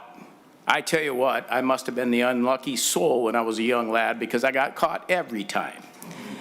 And so I had a page and a half of priors, right? And the judge kind of thought that, well, it took four state troopers to catch me, but catch me they did. And when I went in front of the judge, he had no sense of humor whatsoever and threw me in jail for 5 days. I will tell you what, that is a deterrent that you never, ever forget as a young 18-year-old kid. And I vowed myself I'm never, ever going to end up there again. And if we used a little bit more of that, I think we'd actually do more good quicker than a red light camera that's not going to put anybody except for hit their pocketbook. So, and actually then the next step was the judge decided that I needed a military career and threw me in the Navy. So that was the rest of that story. But that's my concern here is that we're not really addressing the habitual, the person with money is just going to pay that ticket. And it's no harm, no foul, because it never goes on his insurance, never affects his insurance rate, never affects his driver's license, doesn't suspend anything, lets him go. And so, to me, it's going to hit the folks without a whole lot of cash harder than the ones that have the cash. But with that, Mr. Chair, and I'm going to take into consideration some of the things that Mr. Neumeister, it's like he had it ahead of time. But I do believe because we have a study that we passed the bill just last year to do, and now instead of waiting for that study, we're circumventing the law that we did last year, and now we're going to start putting them up without waiting for the information that we're going to get in November. So with that, Mr. Chair, I will offer the A2 amendment.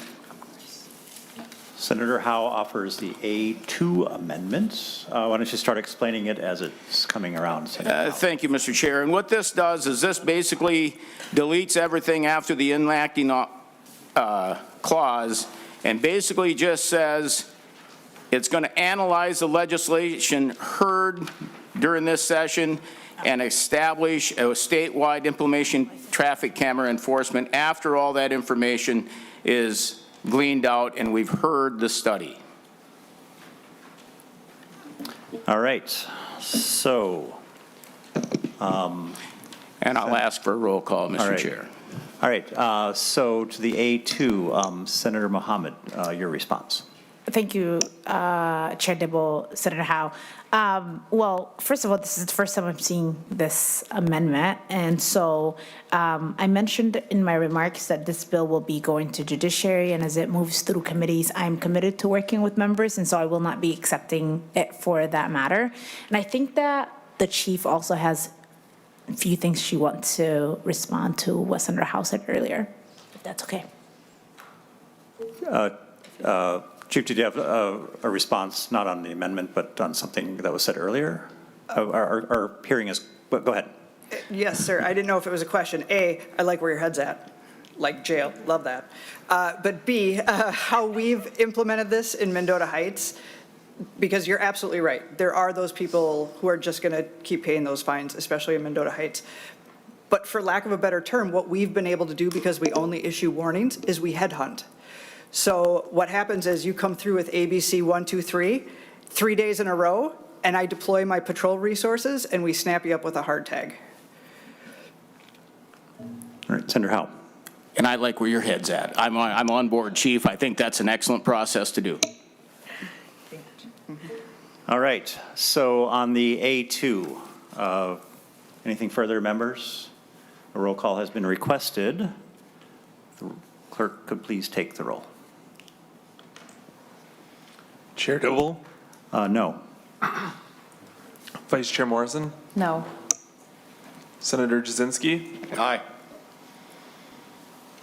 Senator Boldon? No.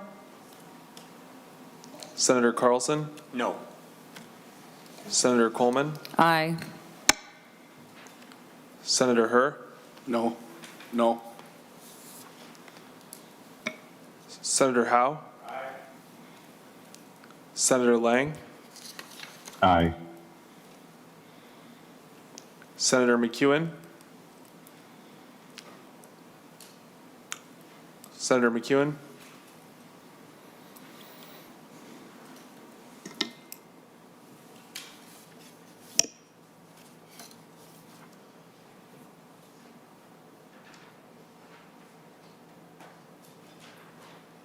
So on a vote of 4 yeses and 5 noes, the amendment does not prevail. All right, members, further questions, comments, or amendments? Senator Carlson. Thank you, Mr. Chair. I have some questions that have a little history behind them. You know, this is, I think, the 4th time that this has come before the Transportation Committee. All right, Senator Carlson, not too much history. We're at 5-5. Okay. All right. Well, one time we you know, it was passed in Minneapolis, and they had to refund $250,000 because they couldn't identify the driver. And so that went away, that whole system went away. Another time, it was because a non-officer would issue the tickets, and, you know, that didn't pass. Another time, it was because, I guess I can't remember all the times, but there are questions that I think need to be answered.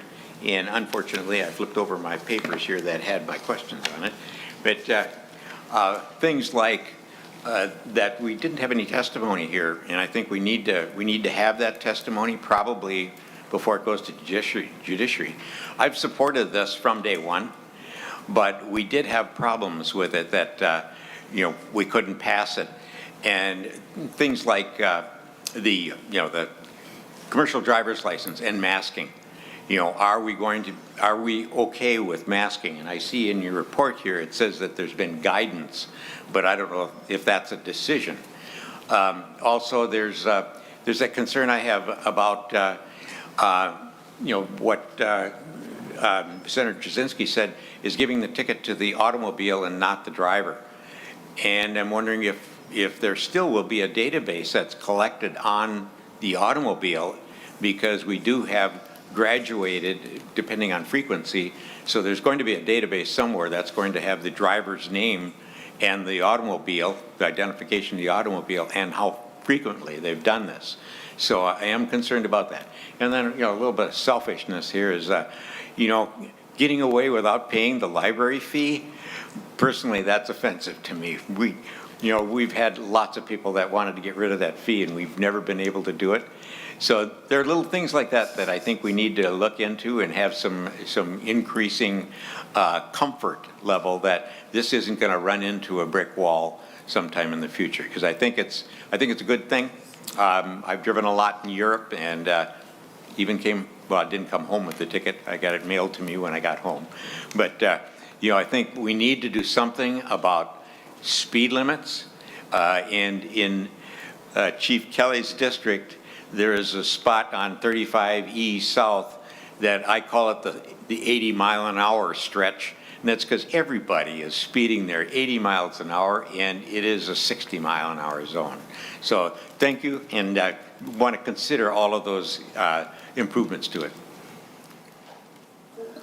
So, Senator Carlson, I think all of those elements have been dealt with, and that's why the bill is constructed as it is. There's a number of key issues, CDL issues and masking, et cetera, which you rightly identified were either the reason why the previous incarnation of this program was thrown out by the courts and or weren't well addressed in subsequent efforts to restore that. I think those elements have all been kind of moved through very deliberately and individually, methodically. I'll ask Mr. Foley just to enumerate those and why this meets all the tests I think that you have, and why we can move forward. And then, of course, there's going to be further conversation in judiciary, but the matters that we're concerned about in transportation are dealt with very effectively in this legislative proposal. Mr. Foley.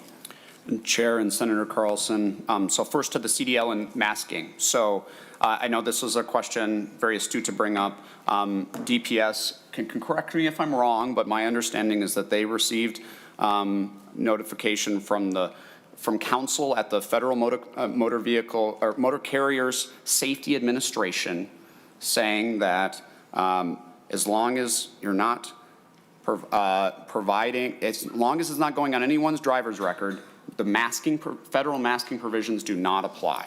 And so that is not a concern. And I will note that no other states have a special call out for CDL holders because of that. Now, they are working at the federal level to provide improved clarity on that for all states, but we do have that comfort in counsel that they received. And so this bill does not have a special carve out for CDL holders. It would not go on a CDL holder's record, just like it wouldn't go on anyone else's record. So the question about database for, as folks, as a vehicle gathers citations, so there are not specific provisions around how that has to be managed, but there are limitations and protections around that the data collected here has to be maintained private. And there's data that is deleted, and there's practices around that in the bill. And I honestly think that that's like from my perspective, we want a system that's not surveilling, and that we do have some record over time, but there isn't any provision about sharing. And I think that's the type of thing why we're doing a local pilot in Minneapolis, why MnDOT is going to be doing a work zone pilot. We work out those details on, should there be sharing across databases from the city's Minneapolis systems and the city of Mendota Heights system? Well, maybe over time. That's not in the bill right now, and that'll somewhat depend on how the pilots go. So that's what we can learn. Law library fee. So the law libraries don't need this fee attached to this to function, right? They're already set with the provisions that exist in other places in statute. And so for us, it's important just to have one clear fine up front, and that's why we proposed the structure that it is. But I'll just end with just a note that we've been thinking about this for 4+ years in the city of Minneapolis, researching other places around the country, engaging with MnDOT staff. I serve on multiple committees at the national level with peers in other cities, working on equity and traffic safety cameras. I've reviewed lots of different statutory provisions. The MnDOT, their review that's going to happen right now, they're in the process of reviewing this language. So are there any best practices from other states that we're not considering here? So there's a lot of thinking that's gone into what's an 18-page bill. There's a lot of complexity here, yes, and we've worked really hard to continually improve this bill. If there's ideas for further improvement, we're very open to that, and we're very open to this being a pilot too, for everybody. And I'll just add, Senator Carlson, a key concern of mine in the past has been whether or not this is an effort on the part of the technology vendors to come in and receive a little taste of each of the fine that they get, and it's this revenue raiser that goes into the, this kind of a scheme by vendors. That is not the case. Or if it's in fact just a revenue raiser for a local unit of government.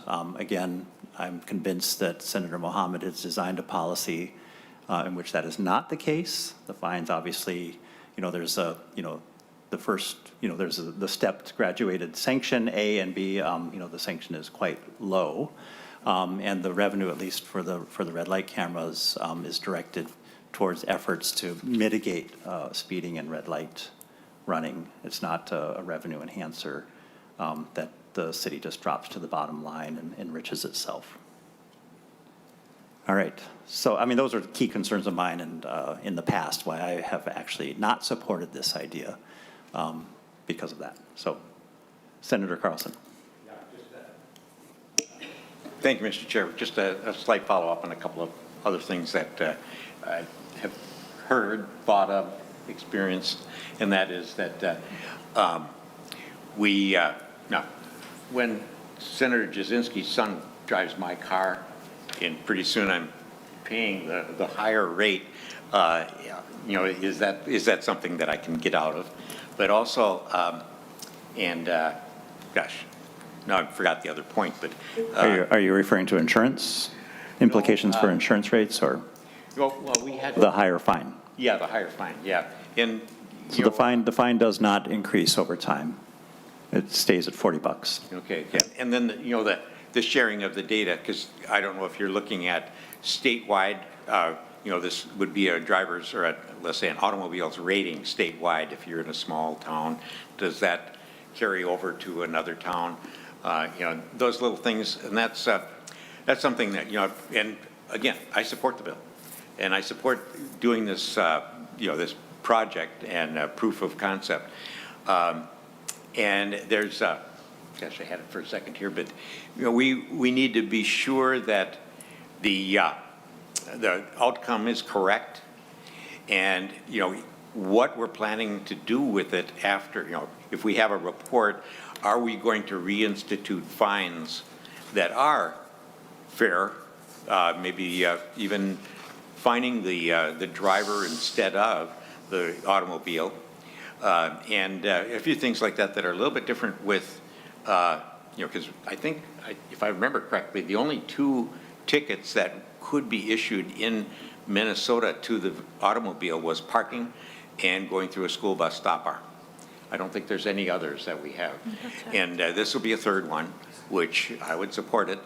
But, you know, there's a lot of little things that I think I'd like to talk to, you know, to Senator Mohamed a little bit about that. That, you know, we need to be sure that also there is and I don't know, somebody from, you know, I'm not sure exactly where the authority will live, but where we have the settings of yellow lights, because yellow lights can be set at a standard rate or they can be set at a certain percentage of the time to get through the intersection, and, you know, that's going to be different with the divided highway, all that sort of thing. And what happened in Florida when they did this is they lowered the yellow light length of time 0.3 of a second, and they saw a tremendous increase in the amount of money that they collected. And I believe it was Indiana that did the same thing, and they got caught at it by a newspaper. So we need to be sure that we're going to be fair with it as well. So thank you, Mr. Chair. Yeah, thank you, Senator Carlson. Mr. Foley, can you respond to the yellow light issue? That is exactly part of my past concern. That did happen. That kind of abuse happened in other states, designed to create more revenue for both the vendors as well as the municipalities that have these programs. That is a huge problem that we don't want to have here. Mr. Foley. Chair, Senator Carlson, I think it's, so first of all, there's regulations around the amount of yellow time you have to provide. That's as part of the MUTCD, the federal regulations. And so there are regulations on that. I think it's, you know, this is the type of thing, we could add a specific provision just making it abundantly clear that that's not allowed in this. And certainly that would not be our intent. We would not do that. But I think that's the type of thing, yeah, we can add to further clarify things. Thank you. Senator Jasinski. Thank you, Mr. Chair. And again, we have a lot of concerns over this bill that have been brought up here. And so, you know, we'd like more time to work. I know you said it's going to go to judiciary, but maybe you could re-refer it from judiciary back here for some of these items. I know we have many, many more amendments that we could do. I'm not going to do it here today because of the time, but there's, you know, this bill deserves a lot of look at what's going on because it is complicated. It brings up a lot of different issues, privacy issues. So we're concerned about that. And again, I want to confirm we had 48 hours notice, not the 3-day notice. That's what I got a text back. So it's and I know you're busy and I know there's a lot of things moving. So I understand that, but you know, the longer on a bill like this would be nice.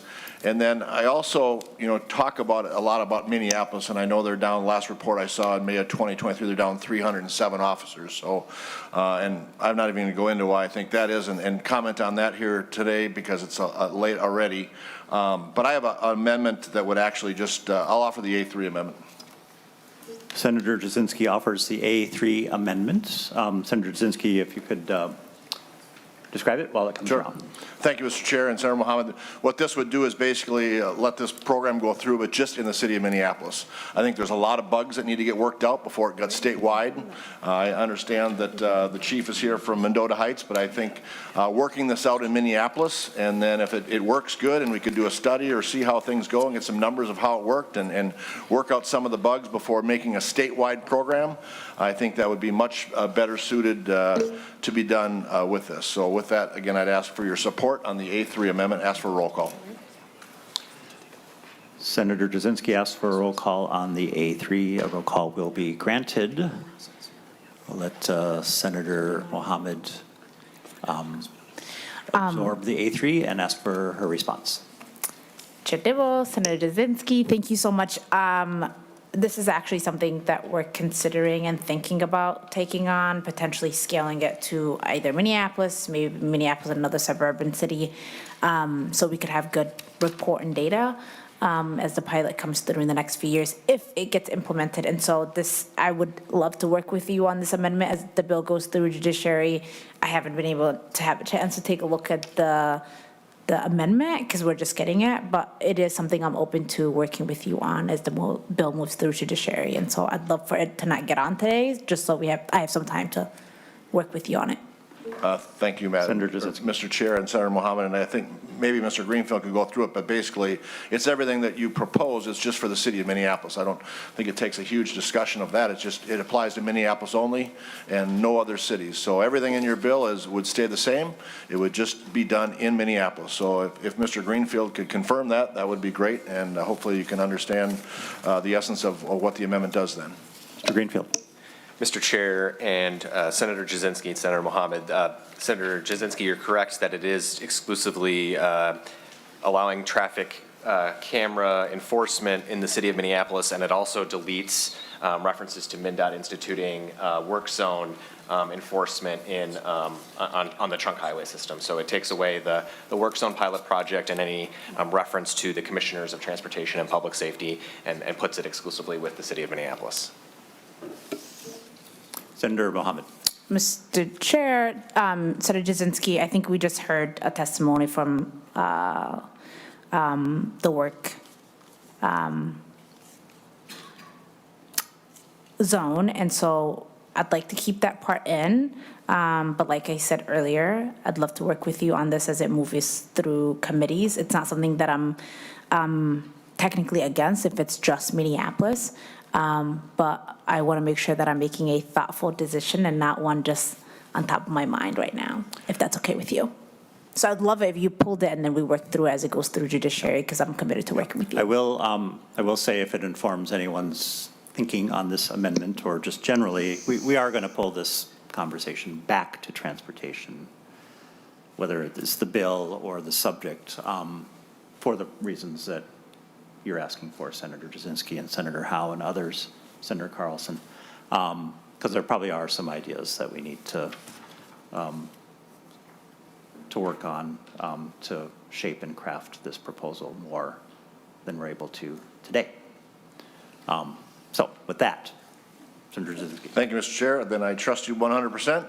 So with that, I'll withdraw my A3 amendment and look forward to this coming back to transportation after it goes through judiciary. And again, I know we're working on a policy bill, but this is one thing that I think should be separate from that, because there's going to be, an hour or so of discussion on just this item. I won't want that policy bill to be put in jeopardy because of the long discussion on this specific bill. So thank you. Very good. We'll do that.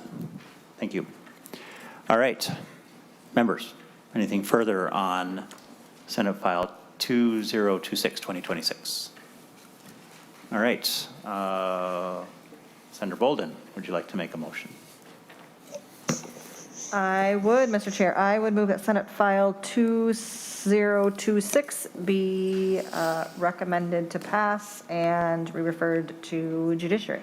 As amended. As amended, thank you. All right. To Senator Boldon's motion, all in favor say aye. Aye. Opposed say no. Motion carries. Thank you, Senator Mohamed. All right. So we're a little over, but we have one more bill. We'll go fast, Senator Morrison. This bill, members, we are going to lay over.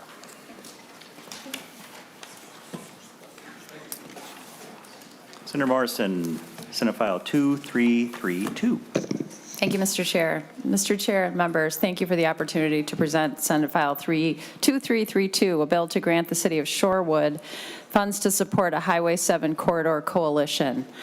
Highway 7 has suffered a series of tragedies, including just yesterday, and many near misses along several dangerous intersections and stretches, and our communities have been advocating for years for help. With that, I'd like to turn it over to my testifiers who are mayors of some of the cities along the Highway 7 corridor, and I am very grateful to them for coming to St. Paul to testify and waiting all afternoon for their turn. All right, mayors, our apologies for keeping you here for so long, but thank you so much for coming. We're honored by your presence.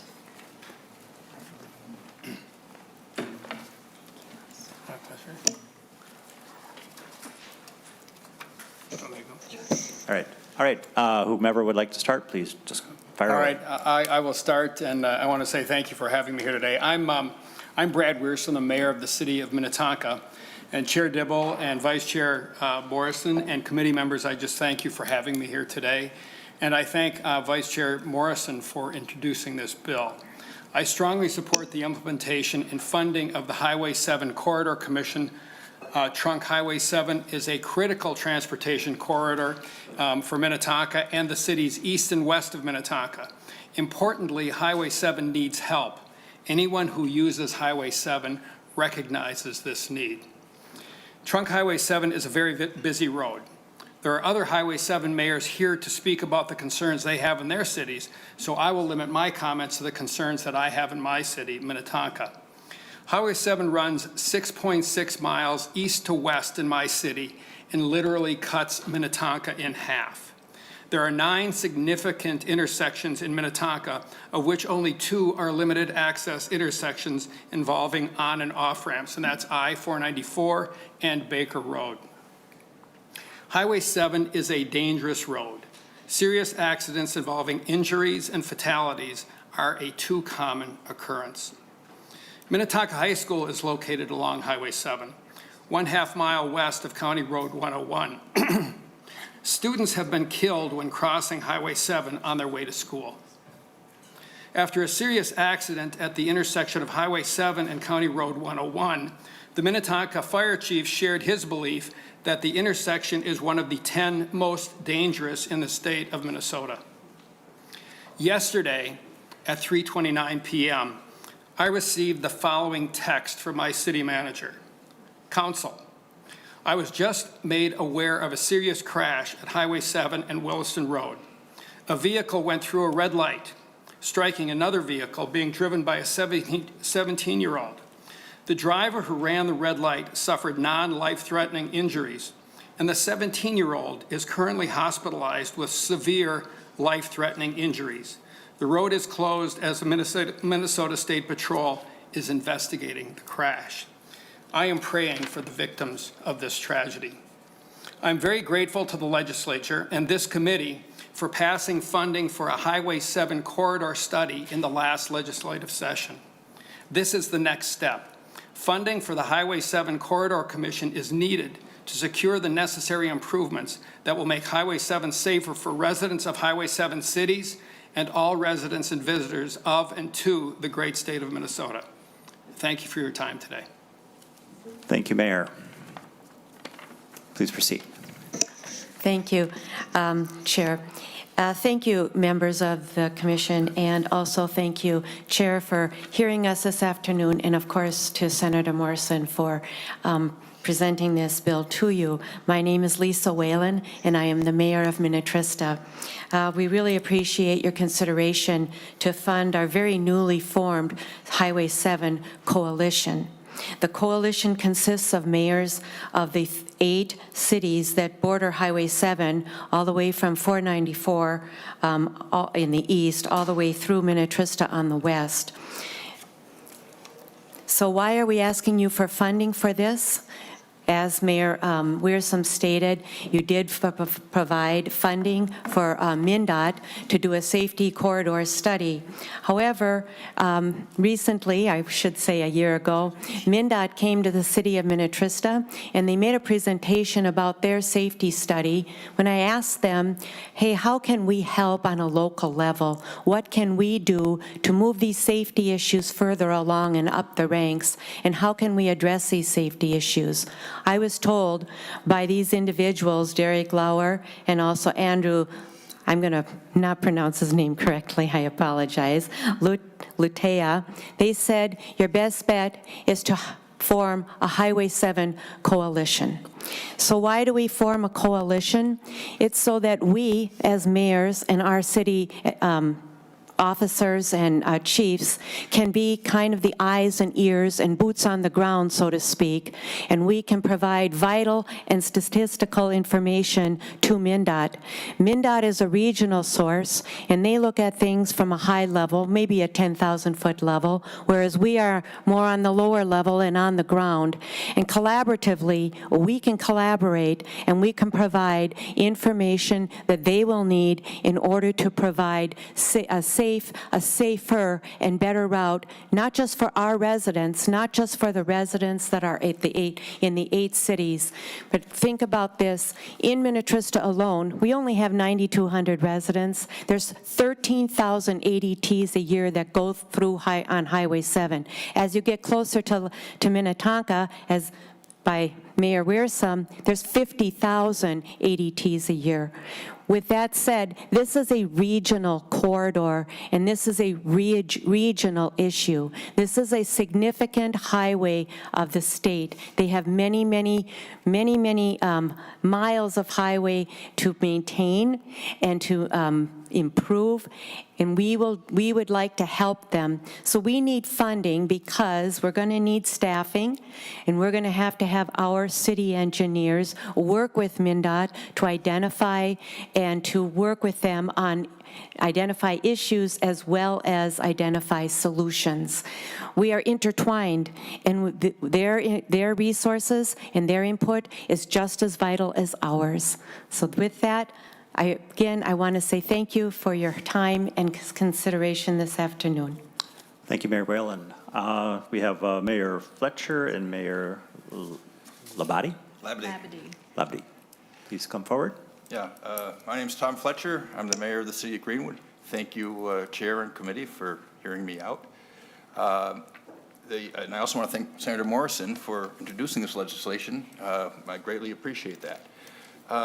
You probably already know, but Trunk Highway 7 is a principal arterial. That's what's defined as, which is basically usually applied to interstate highways and other freeways. But if you actually travel on Highway 7, it is, it's more like a collector. It has entrances, Christmas Lake Road I'm going to speak to in a second. So you have this sort of freeway that basically is not designed as a freeway carrying a large amount of traffic, and that traffic is only going to grow. The Southwest Metro continues to see large growth. According to the 2020 census, Carver County experienced 17.4% growth between 2010 and 2020. Victoria, which this highway goes through, as an example, from 2020 through 2022 alone, had 12% population growth. So what has happened in the past is not going to be what's in the future with the growth in this area. And a lot of these folks are going to be using Highway 7 to get in and out. The Minnesota Department of Transportation did a safety study back in 2022, a road safety audit, and that focused more on the past, and instead I think we need to focus on the future. And it did not consider key intersections such as Christmas Lake Road in Greenwood and Shorewood, and I would note that Christmas Lake Road had 2 accidents in just January. Last month I had statistics. One involved a personal injury. It has a blind curve coming into a signalized intersection, and there is current technology readily available to provide advanced warning for this type of intersection, which has not been implemented and would be readily implementable. So I think the benefit of having local folks such as ourselves involved is we can kind of bring that information to the table, help work with the DOT, and help make it safer for not just our cities, but everybody who goes through in this corridor. There's a lot of people go through on the corridor. Does that issue my work, and then I'm going to shut up, or not? Can I? If I plug that in, does that bring up a picture or not? Yes, it does. I'm going to try it. Mayor, we need to move on. We're Okay, way that's fine. past our I won't do committee it. time. Okay. Thank you. No, that's cool. Thanks. I'm done. Welcome, Mayor. Hi, Chair, committee members. My name is Jennifer Labadie. I'm the mayor of the city of Shorewood. Thank you for providing me with the opportunity to speak to you today in support of Senator Kelly Morrison's bill, which seeks the funds for the creation of a much-needed Highway 7 corridor coalition. Last session, I testified before this committee about the need for Highway 7 safety improvements. I told you that in June of 2021, a collision where a 20-year-old motorcyclist lost his life occurred at a Shorewood intersection with Highway 7, and that this fatal accident prompted a loud public outcry in Shorewood and the surrounding communities for MnDOT to make a much safer Highway 7. In the past 26 months, our South Lake Minnetonka Police Department, that serves the cities of Greenwood, Tonka Bay, Excelsior, and Shorewood, has responded to 92 crashes over the 4.4-mile stretch of Highway 7 located in their jurisdiction. This averages 3.5 crashes per month. MnDOT is in the beginning stages of their Highway 7 corridor study. They want the impacted cities to form a coalition and present their desired Highway 7 improvement requests to MnDOT with one unified voice. Similar coalitions were formed for the I-94, 494, 169, and Highway 5 projects. The engineers and mayors of the cities along the Highway 7 corridor have already met, and we collectively agree that Highway 7 must be made safer, that these needed safety improvements must occur as soon as possible, and that the next step in this process is for the cities to form a coalition. Approving Senator Morrison's funding the establishment of the Highway 7 Corridor Coalition would positively impact not only Shorewood, but all of the cities along this corridor.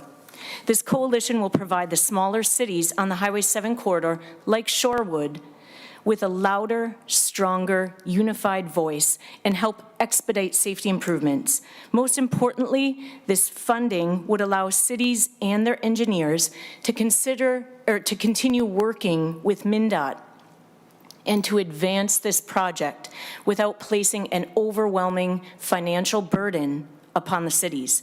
MnDOT must make safety improvements to Highway 7.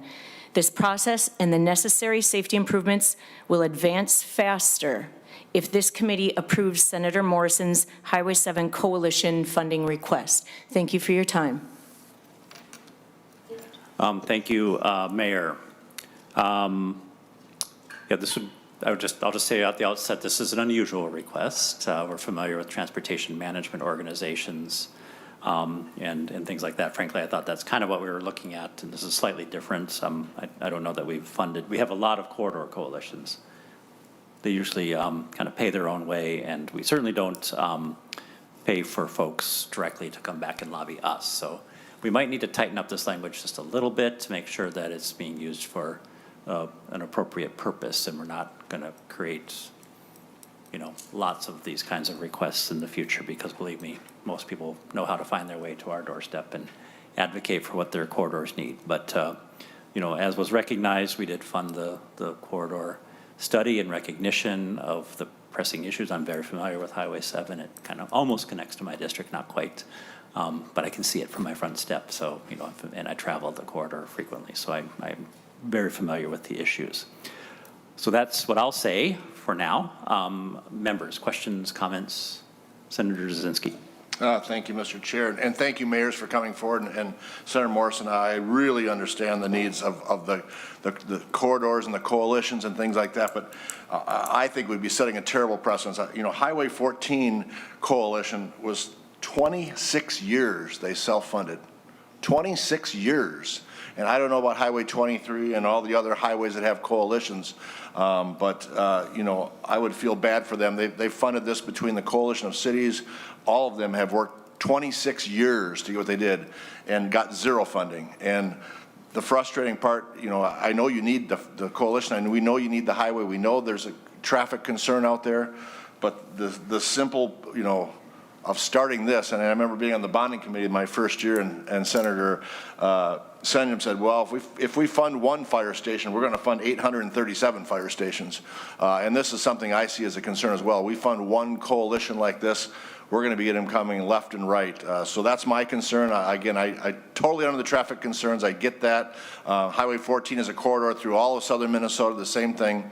And again, they've been active for 26 years and have gotten no state funding to do that. They work with MnDOT, they work with other local municipalities, things like that, but they have never gotten any state funding to have a coalition together. So that's my concerns. Again, I understand your traffic concerns, but this would be a precedence that would make it come from all kinds of different areas. Like Highway 23, there's so many highways like this in the state that have issues. We would be opening up a little can of worms if we did this. So that's my opinion. Again, I understand the traffic needs out there, but this would be concerning to me. Thank you. Right. Senator Howe. Thank you, Mr. Chair, and I'm going to echo those comments. I mean, I was involved in the Highway 23 Coalition. They did fundraisers, they charged membership fees, they had businesses, they had communities. Everybody was involved. The 94 corridor, same thing, all self-funded, all raised money through memberships. And that is truly, when you've got skin in the game, you're active. And they had a lot of individuals that took a lot of load off of off the city folks and off of that. So I agree, it's a bad precedent when you see all these other coalitions doing it on their own backs and and I think it really, when they're active on their own dime and they're actually bought into the system, you get a much better product, and you'll see much more dedication out of those individuals rather than, yeah, we got funding and now we can hire somebody. I think it's a better product. So that's my opinion, and I'm concerned about the precedent that it sets. I had another thought too, but Senator Morrison, you and I can visit my office. We did pass a number of initiatives last year that were designed to focus technical assistance and support on local communities. One flows to the University of Minnesota. One is, of course, designed to assist communities as they seek to put together ideas and projects to qualify for competitive IIJA grants. And so, if we can focus this request a little bit, there might be something in those initiatives to work with. So let's talk some more about this. All right, Senator Morrison, the final word. Thank you, Mr. Chair, and respectfully, members of the committee, I find your comments somewhat insensitive when these mayors have come here in the wake of many tragedies in their communities. They have started to form this coalition on their own dimes. So thank you for the consideration of this bill, and I thank the mayors for coming to St. Paul. Thank you, Senator Morrison. Thank you, Chairman. We will lay Senate File 2332 on the table for consideration in a future bill. Anything further, members? All right. We're next meeting on Monday, and I think we're starting to work up and we'll give you plenty of notice, Senator Jasinski, about what's going to be on the agenda. Thank you, Mr. Chair. All right. All right. With that, we are adjourned.